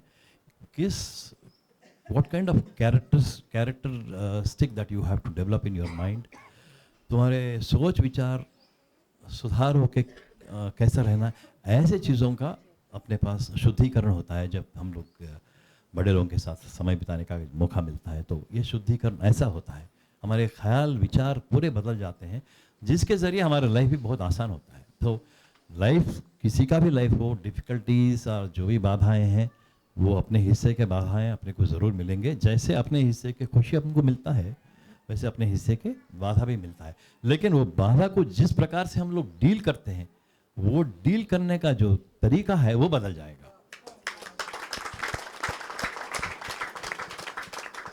कोई भी बाधा तुम्हें बड़ा महसूस नहीं होगा, बस एक ही ख्याल आएगा, भी ये पल भी गुजर जाएगा, इसके आगे भी अच्छा एक पल है हमारा इंतज़ार करते हुए, बस हमें थोड़ा बहुत कोशिश करके उस पल तक पहुंचना है। That is as simple as that. Because every difficulty, मैं पेट में दर्द है तो वो बहुत बड़ा है, फीवर आया तो बहुत, हम ये समझते हैं कभी कभी बस अपना ज़िंदगी ऐसे ही ख़त्म हो जाएगा। कोई फाइनेंशियल लॉस आया बस ख़त्म हो गया, कोई भी प्रॉब्लम्स जैसे नॉर्मल प्रॉब्लम्स आते हैं तो एट दैट पॉइंट ज़रूर हमको ये महसूस होगा कि बस अपनी ज़िंदगी यहाँ पे ख़त्म हो गया। बट इन लोगों के साथ बिताने से, इन लोगों के साथ समय बिताने से, इनकी बात सुनने से, इनकी बात पे ध्यान देने से और उसके बारे में सोच विचार करने से हमारा ख्याल बदल के जो है हर चीज़ आसान बन जाता है। तो बस हम लोग ये एक्सपीरियंस है कि जब पैसे जो रख दिया तो हमारे स्वामी जैसा गंभीर रूप से मुझे देखे एक और सिखाई हो गई मुझे। हाँ, कलेक्टेड बोल तो पूरे लोटा लेके जो है मैं गिनते बैठ गया। Something like 550 rupees was there, 550 + 160, good amount to travel to some time. Then वहाँ से जो है हम अम्बा समुद्रम करके एक जगह है जो अराउंड करीब 80 किलोमीटर्स है, वहाँ पे एक बालकृष्ण जी करके एक डिवोटी है, उन पे घर पे गए। स्वामी जी के साथ जब जर्नी करते हैं तो वो point A two point and point पहुँचने में कभी एक दिन लगता है, कभी 1 महीना लगता है। जहाँ उनको मूड कैसा बदलता, कौन सा वो वाइब्रेशन उनका जर्नी को इफेक्ट करता, अपने को कुछ भी खबर नहीं, अपन सिर्फ साक्षीभूत हम तो उनके हाँ यस यस यस करके अपन उनके साथ जाना है। Because that is the beauty, that's how it gets unwound. तो वहाँ पे गए, वहाँ पे आज यहीं पे रह जाएंगे, हाँ स्वामी यहीं पे रह जाएंगे, कोई बात नहीं, उनको भी ज़रा खुशी देना है ना, हाँ बिल्कुल देना है स्वामी जी। ये सब जैसे अपने को नहीं मारे बोलते रहते हैं। तो उनके साथ एक दिन बिताए, फिर वो लोग जो है फिर वस्त्र वगैरह दे के फिर वो लोग कुछ पैसे दिए, तो फिर ऐसा देखते मुझे मालूम है समझ, इसीलिए मैं जब बोलता हूँ खर्च करने के लिए तो दिल खोल के खर्च कर, रोना बंद कर बोल के बोलते हैं, ठीक है समझ। ओके, तो फिर वहाँ से हम लोग मदुरई पहुँचे। जब मैं कार्यालय में टाइम बिताता था तो मुझे ये पूरे जो है समुद्र लहरी का पाठ होने के बाद, sorry if I am taking time, please tell me, क्योंकि जब जब इस ग्रुप में पहुंचते हैं तो बस चलते रहता है। ये इनकी सौंदर्य लहरी है यहाँ तक पहुँचने के लिए। अभी मदुराई पहुँचे हैं वो सुधा के घर के पास। नहीं, because experience is always an experience, वो चाहे कुछ भी हो। तो इसमें भी कुछ उतना ही खूबी, उतना भी मज़ा है, इसलिए मैं सुना रहा हूँ आपको। तो ये जब 40 दिन का जो ये सौंदर्य लहरी का प्रवचन होने के बाद स्वामी जी एक पॉइंट आया था। स्वामी जी बोले थे, मैं तेरे को कल सुबह जो है 4:30 बजे तुम नहा धो के फ्रेश रेडी रहना चाहिए। I will also be ready. तेरे को मैं एक मंत्र का उपदेश करने वाला हूँ। सच ए ग्रेट थिंग। तो I was very excited about it. तो अगले दिन मैं 4:30 बजे रेडी था। 4:30 बजे वहाँ रेडी होना कोई मामूली बात नहीं अपने जैसे लोगों के लिए, क्योंकि ना कोई गीज़र है ना कोई बाथरूम है वहाँ पे। तो हमें जो है वो घर से कम 1-2 फरलांग दूर गए तो एक छोटा सा टैप रहता, वहाँ से पानी आइस से थोड़ा कम, इट इज़ नॉट आइस। अगर आइस 0 डिग्री है तो ये पानी 5 डिग्री रहता है। तो उसमें जो है 4 बजे या 3:45 इन द मॉर्निंग वो जंगल माहौल में वहाँ जाके नहा के फिर आना कोई मामूली बात नहीं, अपने लिए बहुत बड़ा चीज़ है वो। तो फिर भी वो करके जो है 4:30 बजे स्वामी जी के पहुँचा। तो स्वामी जी जो है वहाँ पे स्वामी जी को देखना एक अलग ही एक्सपीरियंस है। नॉट इन द आश्रम, वहाँ पे जो है स्वामी जी सिर्फ कॉपिन धार में रहते हैं, एक कॉपिन इधर पहनते हैं, फिर पूरा नहा के फ्रेश एकदम पूरा विभूति वगैरह लगा के बटू लगा के ऐसे बैठे हैं। उनके सामने एक छोटा सा होम कुंड है। तो जैसे ही मैंने जाके नमस्कार किया तो बैठने के लिए आज्ञा दी, स्वामी जी के सामने बैठा। तो उस मंत्र जिसका जो है मुझे उपदेश देने वाले थे उसके बारे में एक fantastic lecture about half an hour to 40 minutes.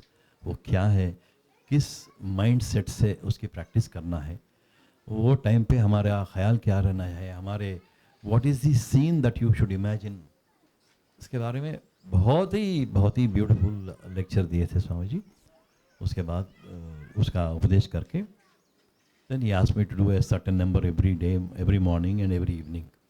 Then he announced around 8 o'clock breakfast सर्व करते टाइम पे अनाउंस करे कि मैं आज एक टूर पे जा रहा हूँ बाकी सब लोगों को लेके, तो अकेला इस कुटियर में ठहरना चाहिए और किसी से no talking to anybody for next 10 days। Just मंत्र पढ़ लेना बस। पूरा जंगल का माहौल है वहाँ पे, कोई इंसान दिखता ही नहीं वहाँ पे। फिर थोड़ा एक फरलंग जाने से उनका घर है। तो उस कुटीर में मेरे को अकेला ठहरने के लिए बोले, अगर no breakfast, only 12:30 you go to their house, she will serve 2 chapatis and थोड़ा करी, वो खाना है, फिर वापस आना है, फिर शाम में 6:30 बजे जाना है, जो कुछ खिलाते वो खाना है, कुछ और नहीं, कुछ ब्रेकफास्ट कुछ भी नहीं। उस टाइम उससे पहले तो अपने को ब्रेकफास्ट का आदत है, लंच का आदत है, फिर स्नैक का आदत है, वो सब है। तो ठीक है, अगर कोई भी स्वामी जी से दर्शन के लिए यहाँ पे आए और वो लोग कुछ फ्रूट्स या स्वीट्स या जो भी लेके आते हैं, तो डोंट स्टार्ट स्टोरिंग इट। अगर तेरे को खाना है तो 1-2 कुछ फल खा ले, उसी दिन विदिन हाफ एन आवर जो कुछ भी यहाँ आता है या जंगल में बांट दे, जंतु उसको बांट दे, स्टोर नहीं करना चाहिए। आप बिलीव नहीं करते हैं, नेक्स्ट 10 days तरह तरह के डिवोटीज फ्रॉम वेरियस प्लेसेस, एक आदमी एक पूरा जो है पूरा केले का वो क्या बोलते हैं पूरा लेके आ गया। बोला ये क्या है, आप कहाँ से आ रहे हैं? मेरा नाम राममोहन है, मैं जो है मेहदीपट्टनम से आ रहा हूँ। मेहदीपट्टनम करीब जो है उसका डिस्टेंस 1300 किलोमीटर्स है वहाँ पे। यहाँ से जो कार्यालय जिस जगह की जिक्र मैं कर रहा हूँ 1300 किलोमीटर्स है। from Mehdipatnam that person had come and he brought one entire that केले का पूरा लेके आया। तो मैं उसको देख के 2 मैं खा सकता हूँ, ये सब बांटने के लिए मेरे को कितना टाइम लगेगा, फिर भी मैं बांट दिया हूँ। आई was very sincere in that aspect. तो वैसा एक्सपीरियंस 10 दिन को देखने को मिला और मेरी जो भी प्रैक्टिस स्वामी जी ने बताया था बहुत मस्त चला था, because place was so beautiful. तो अच्छा प्रैक्टिस हुआ। मेरे लिए कभी कभी पागल हो जाता था, किससे बात करने के लिए कोई नहीं है। तो स्पेशली इवन वो जगह ऐसा है कि अपने को दिन का टाइम पे भी अगर कोई भी नहीं है तो अपने को थोड़ा भयभीत होता है, उतना निर्मानुष जगह है। एंड रात में जो है अपने को you can hear the tigers roar, या जंगल में वो भाग दौड़ जो होता रहता है, वो सब साउंड्स हमने को सुनने को आता है, उतना जंगल है वो जगह। पूरे 10 दिन के बाद सडनली स्वामी जी आए करके मुझे खबर आया। तो करीब अराउंड 3:30-4 बजे के टाइम पर था आफ्टरनून में। तो मैं भी भागते हुए वो उनके घर तक आया, वहीं तक गाड़ी आती है। तो वहाँ तक आते ही स्वामी देख के I can see some shining vibration your face.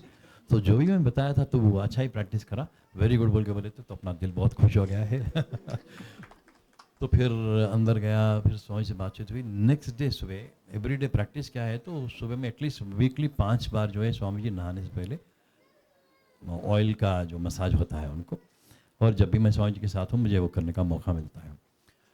तो अगले दिन भी जो है let us have an oil बात बोल के बोले, तो सुबह मैं बैठा हूँ तो ऑयल अप्लाई करना शुरू करा। तो वो ऑयल अप्लाई करने का जो प्रक्रिया है वो कम से कम कभी कभी 1-1.5 घंटे 2 घंटे भी होता है, क्योंकि वो टाइम पे सब्जेक्ट शुरू हो जाता है कुछ ना कुछ बात।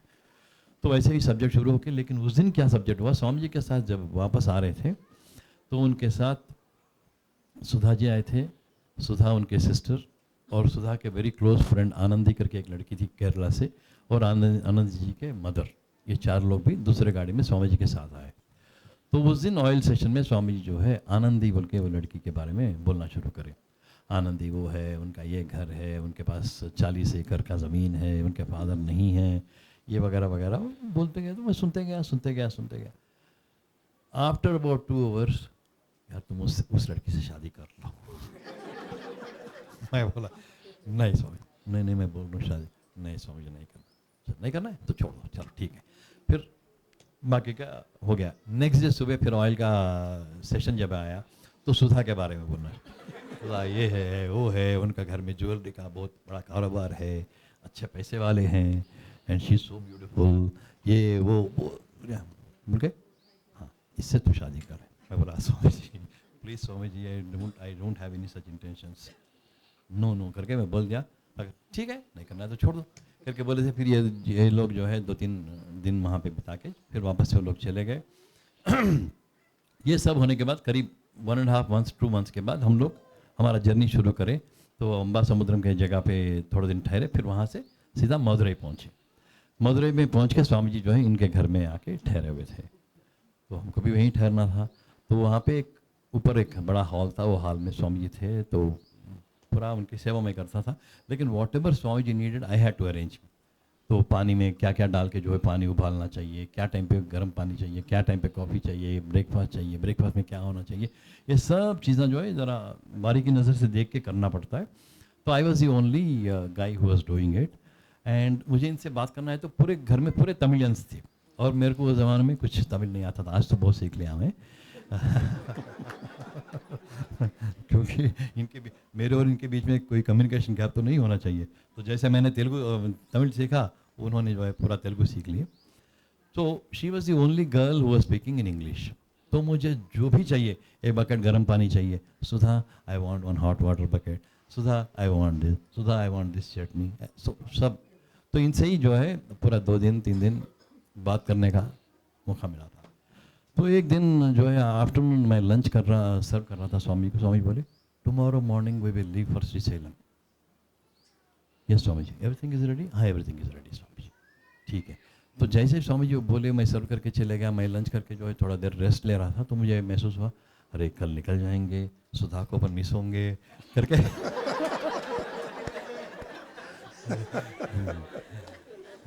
मेरे दिल में चुभन शुरू हुई। वो ख्याल जो है वो धीरे से जाना खटियन में जैसा, वो ख्याल धीरे से मेरे दिमाग में आके चुक चुक करने लगा। तो रेस्ट नहीं ले पाया, 4 बजे तक करवटें बदलते रहे। तो फिर जो है 5 बजे स्वामी जी के पास कॉफ़ी वगैरह ले जाके, स्वामी जी एक बात बोलना है आपसे। हाँ बोलो बोलो। उनको कुछ भी नहीं मालूम। हमारे जरिए सुनना है उनको कुछ नहीं मालूम, ऐसा अपन सोचे, ऐसा अपने को नजर आता। एक्शन ऐसा रहता है कि जैसे हमको हाँ बोलो बोलो क्या बात है।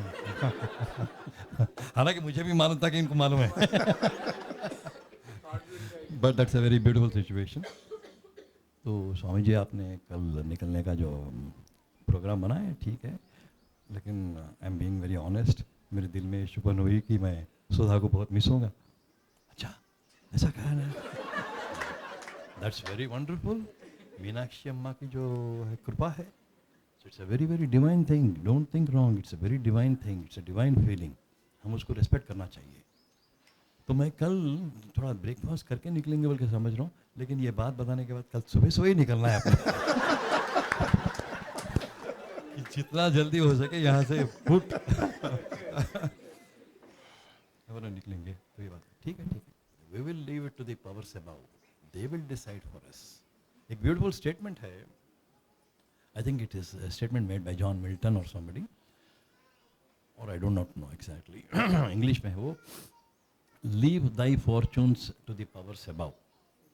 Leave your fortunes to the powers above. Let their unerring wisdom see and grant what you want. Leave your fortunes to the powers above. Let their unerring wisdom see and grant what you want, because in goodness as in greatness they always excel. So this statement Swami ji बहुत बार तरह तरह की situation में हमको सुनाए थे. तो the same thing he repeated. No, leave your fortunes to Goddess Meenakshi. Let her decide what she wants. अपने को निकलना है. ठीक है.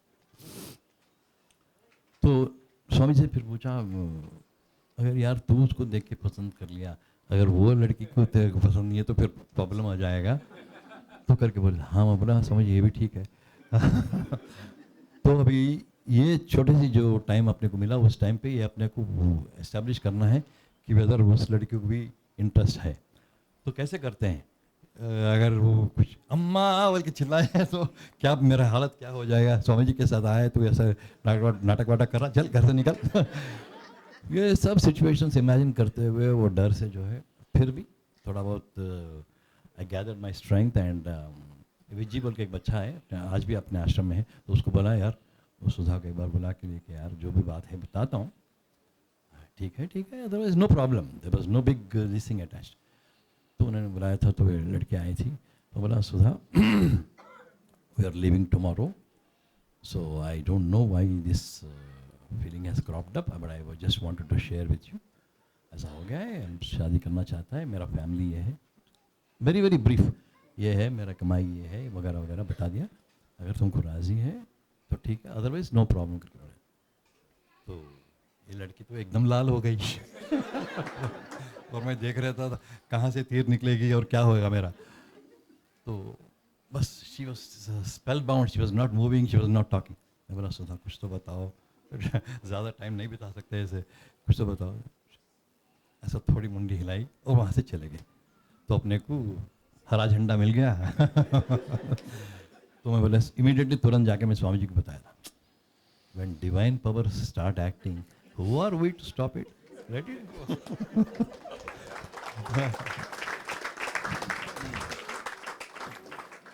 तो फिर वहाँ से निकलने से पहले भी सुधा जी के फादर जो हैं स्वामी जी को एक ब्यूटीफुल लट्टू, वो सिल्वर ग्लासेस प्रेजेंट करे थे. तो वो टाइम पे भी स्वामी जी मेरे को देखे, कलेक्ट कर लो बेटा. मैं कलेक्ट कर लिया. अगर पैसे का प्रॉब्लम कहीं है तो कोई ना दुकान पे इसको लगा के अपन पैसे ले लेंगे.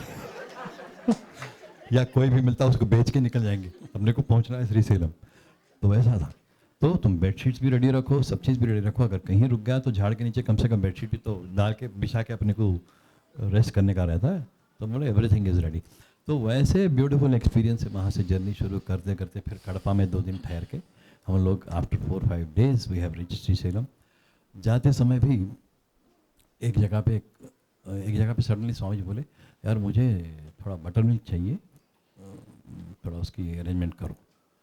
तो इट्स हाईवे, तो जो भी विलेज आता है तो मान देख लेंगे करके. I was just waiting for that. एक छोटा सा विलेज आया. It's around 12:30 in the afternoon. तो वो विलेज में किसी के घर को जाके नहीं पूछ सकते हम लोग. तो एक छोटा सा मील्स वाला होटल था. मैं होटल में जाके यार मुझे थोड़ा कर्ड की ज़रूरत है या बटर मिल्क की ज़रूरत है. नहीं नहीं नहीं, यहाँ पे इतना ही कर्ड बनता है जितने मील्स, और मील्स के साथ अगर कर्ड नहीं देते तो वो लोग नहीं मील्स नहीं लेते. तो अगर आपको मैं 1 कप कर्ड दिया तो मेरा 1 मील प्रॉब्लम होता है. तो ये पूरा ऐसे रहता है. फिर भी रिक्वेस्ट करा, नहीं दिया. वहाँ से फिर निकले, नेक्स्ट विलेज को गए. वहाँ पे भी वही बात बोला, सब 25 मील या 30 मील बने, उसके लिए जितना कर्ड ज़रूरत है उतना ही है, हमारे पास ज़्यादा नहीं, हम नहीं दे सकते. नहीं नहीं सर 1-1 मील का कितना है? तो ही सर 20 रुपये. तो मेरे पास 200 रुपये है। मैं बोला 10 मील का मैं पैसे तेरे को दे रहा हूँ, मेरे को एक 5-6 कटोरी कर्ड दे दो, और जितने भी लोग आज आते हैं तो उनको ये 10 मील फ्री में खिला दो बगैर कर्ड का। तो ज़रा वो चौंक गया था, फिर भी he said he will do it. Then suddenly उसका बेटा आया, क्या हो रहा है यहाँ पे? नहीं ऐसा नहीं दे सकते साहब, भुना बोलते मील्स खाओ ना, कर्ड नहीं देते। अरे बोले कैसे, पैसे दे रहे हो ना भाई साहब, कोई मेरे को मील्स पैक करके दे दो, वरना नहीं साहब बैठ के खाओ होना बोला था। तो फिर मैं उसको रिक्वेस्ट करके थोड़ा बहुत उसको कन्विंस करके थोड़ा बहुत बटर मिल्क बना के स्वामी जी को दिया। स्वामी जी बहुत गुस्से में, normally you don't get to see Swami ji angry and all that, गुस्से में फटाफट पिए, ऐसे रफ इसमें पिए कि यहाँ से थोड़ा बहुत वो फिर हम लोग को साफ करना पड़ा, इतना गुस्से में थे, ले लिए ये एक बटर मिल्क के लिए इतना देर। बोले स्वामी जी क्षमा चाहता हूँ, नहीं मिला, चलो घर चलो। वहाँ से निकलते समय सडनली वो होटल को जो है वो ग्लासेस वगैरह वापस करने के लिए मैं और विजी गए थे। वहाँ से जो आ रहे हैं स्वामी जी डोर के कार के पीछे सीट में बैठे थे और डोर खुला था, और एक छोटा सा यहाँ पे पाथवे था विलेज के अंदर जाने का, एक छोटा सा पाथ। वहाँ से एक मदर, उनकी एक बेटी और वो बेटी का फादर, तीनों लोग भाग के स्वामी जी हाँ ये बोल के चिल्लाते हुए भाग के रोते हुए भाग के आके पैर हम पे गिरे थे। हाँ ठीक है, चलो कुमकुम देव करके वो कुमकुम मेरे से लिए, सबको फोटो लगाए। अभी शिवरात्रि को तुम आओ, इतना देर मैं वेट कर रहा था, कितना देर लगा तुम आने में?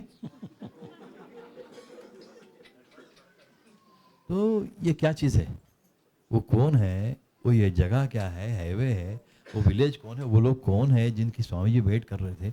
और यहाँ पहुँचने से पहले क्या हुआ, एक 1 आवर पहले हाईवे में हम लोग जा रहे थे, तो एक छोटा सा वहाँ पे एग्रीकल्चरल फील्ड था, जिसमें वो छोटा सा एक सम्प जैसा बना के जो है वो लोग एक पाइप लगा के पानी निकालते, तो पानी का ऐसा मस्त धारा जो है आ रहा था।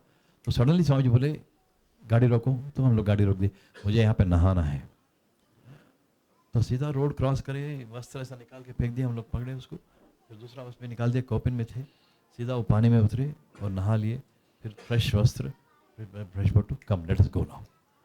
पता नहीं क्यों स्नान करे, क्या है वो सब कुछ भी नहीं हुआ।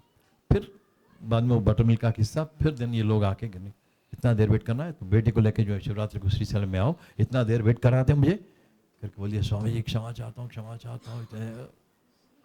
तो इंसिडेंट के बाद हम लोग श्रीशैलम चले गए, शिवरात्रि का फंक्शन था, वो लोग आए, फिर वहाँ से उनको बिठा के 10-15 मिनट का जो है बच्चों से पूजा करवाए।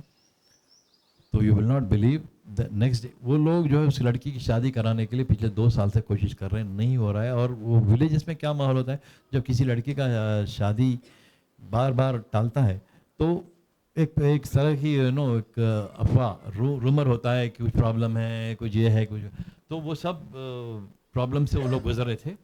जैसे ये पूजा हो, वो उसी दिन शाम या नेक्स्ट डे मॉर्निंग जो इस लड़की से शादी करना वो फैमिली आए, उनका बातचीत हो गया, फाइनल भी हो गया, यहाँ तक कि मुहूर्त भी सेट हो गया। तो ये इंसिडेंट में अपने को क्या मिलता है कि जब अपनी डिफ़िकल्टीज या अपने प्रॉब्लम्स उन पे छोड़ते हैं तो ऐसे सूरज हो जाते हैं उनका जो भी है। So this is one of the beautiful experience. उसके बाद में 10 दिन के बाद मेरी शादी इनसे हुई है नवंबर 3 को। नवंबर 1 का स्वामी जी का बर्थडे था, तो नवंबर 1 का इस बार सेलिब्रेशन तिरुपति में होगा, क्योंकि मदुरई से उतना ही दूर तिरुपति है जितना हैदराबाद से है। सो हाफ डिस्टेंस आप लोग और हाफ डिस्टेंस हमारे लोग आएंगे करके वहाँ पे फिक्स हुआ, और पूरा आश्रम के लोग उस नवंबर 1 को वहाँ पे स्वामी जी का बर्थडे सेलिब्रेट करने आए थे, और पूरे लोग जो है नवंबर 3 तक ठहरे थे। और मेरी वहाँ पे इनसे शादी हुई थी तिरुमला में।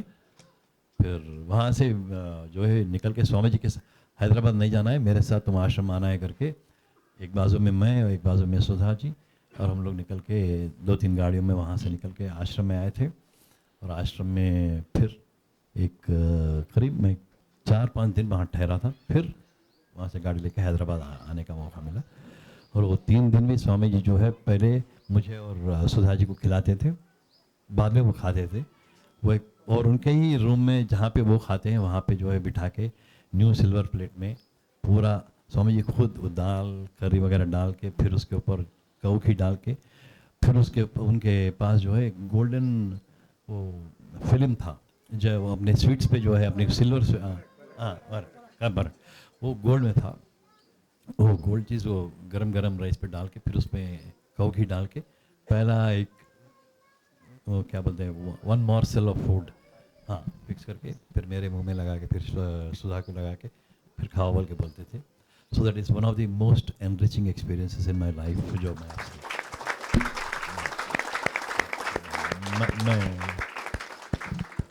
मैं आप लोगों से मैं खुशी बांट रहा हूँ, ये नहीं बता रहा हूँ कि मुझे ऐसा चांस मिला करके वो उसे नहीं बता रहा हूँ. I am just only sharing my happiness जो आज तक मेरे दिल में वो कायम है. उतना खुशी मुझे उस टाइम पे प्राप्त हुई और ये same thing my wife also enjoyed. So I wanted to share with you all this beautiful occasion.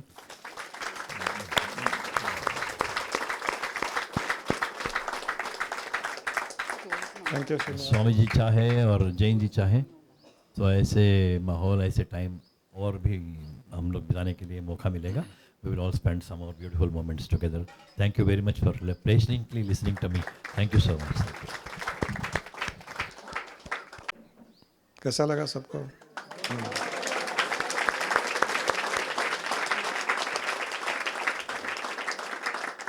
ऐसा लगता है वो डेजर्ट में घूम रहे थे और वहाँ प्यास लगी हुई थी, किसी ने पानी दे दिया 2 घूंट.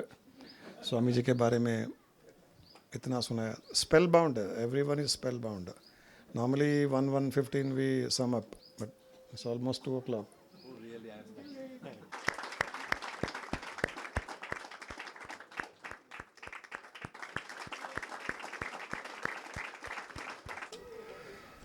दिल से thank you for all the love. Thank you so much. मैं खाली आपको शेयर कर रहा हूँ कि 3 महीने से मैं चेस कर रहा हूँ श्रीनिवास को. स्वामी जी को भी ऐसे ही चेस करना पड़ता था. So he has all those attributes of Swami ji. Anyway, thank you very much. Thanks a lot and we would look forward for many such opportunities. It's a birthday tomorrow. She wanted to come. चलो.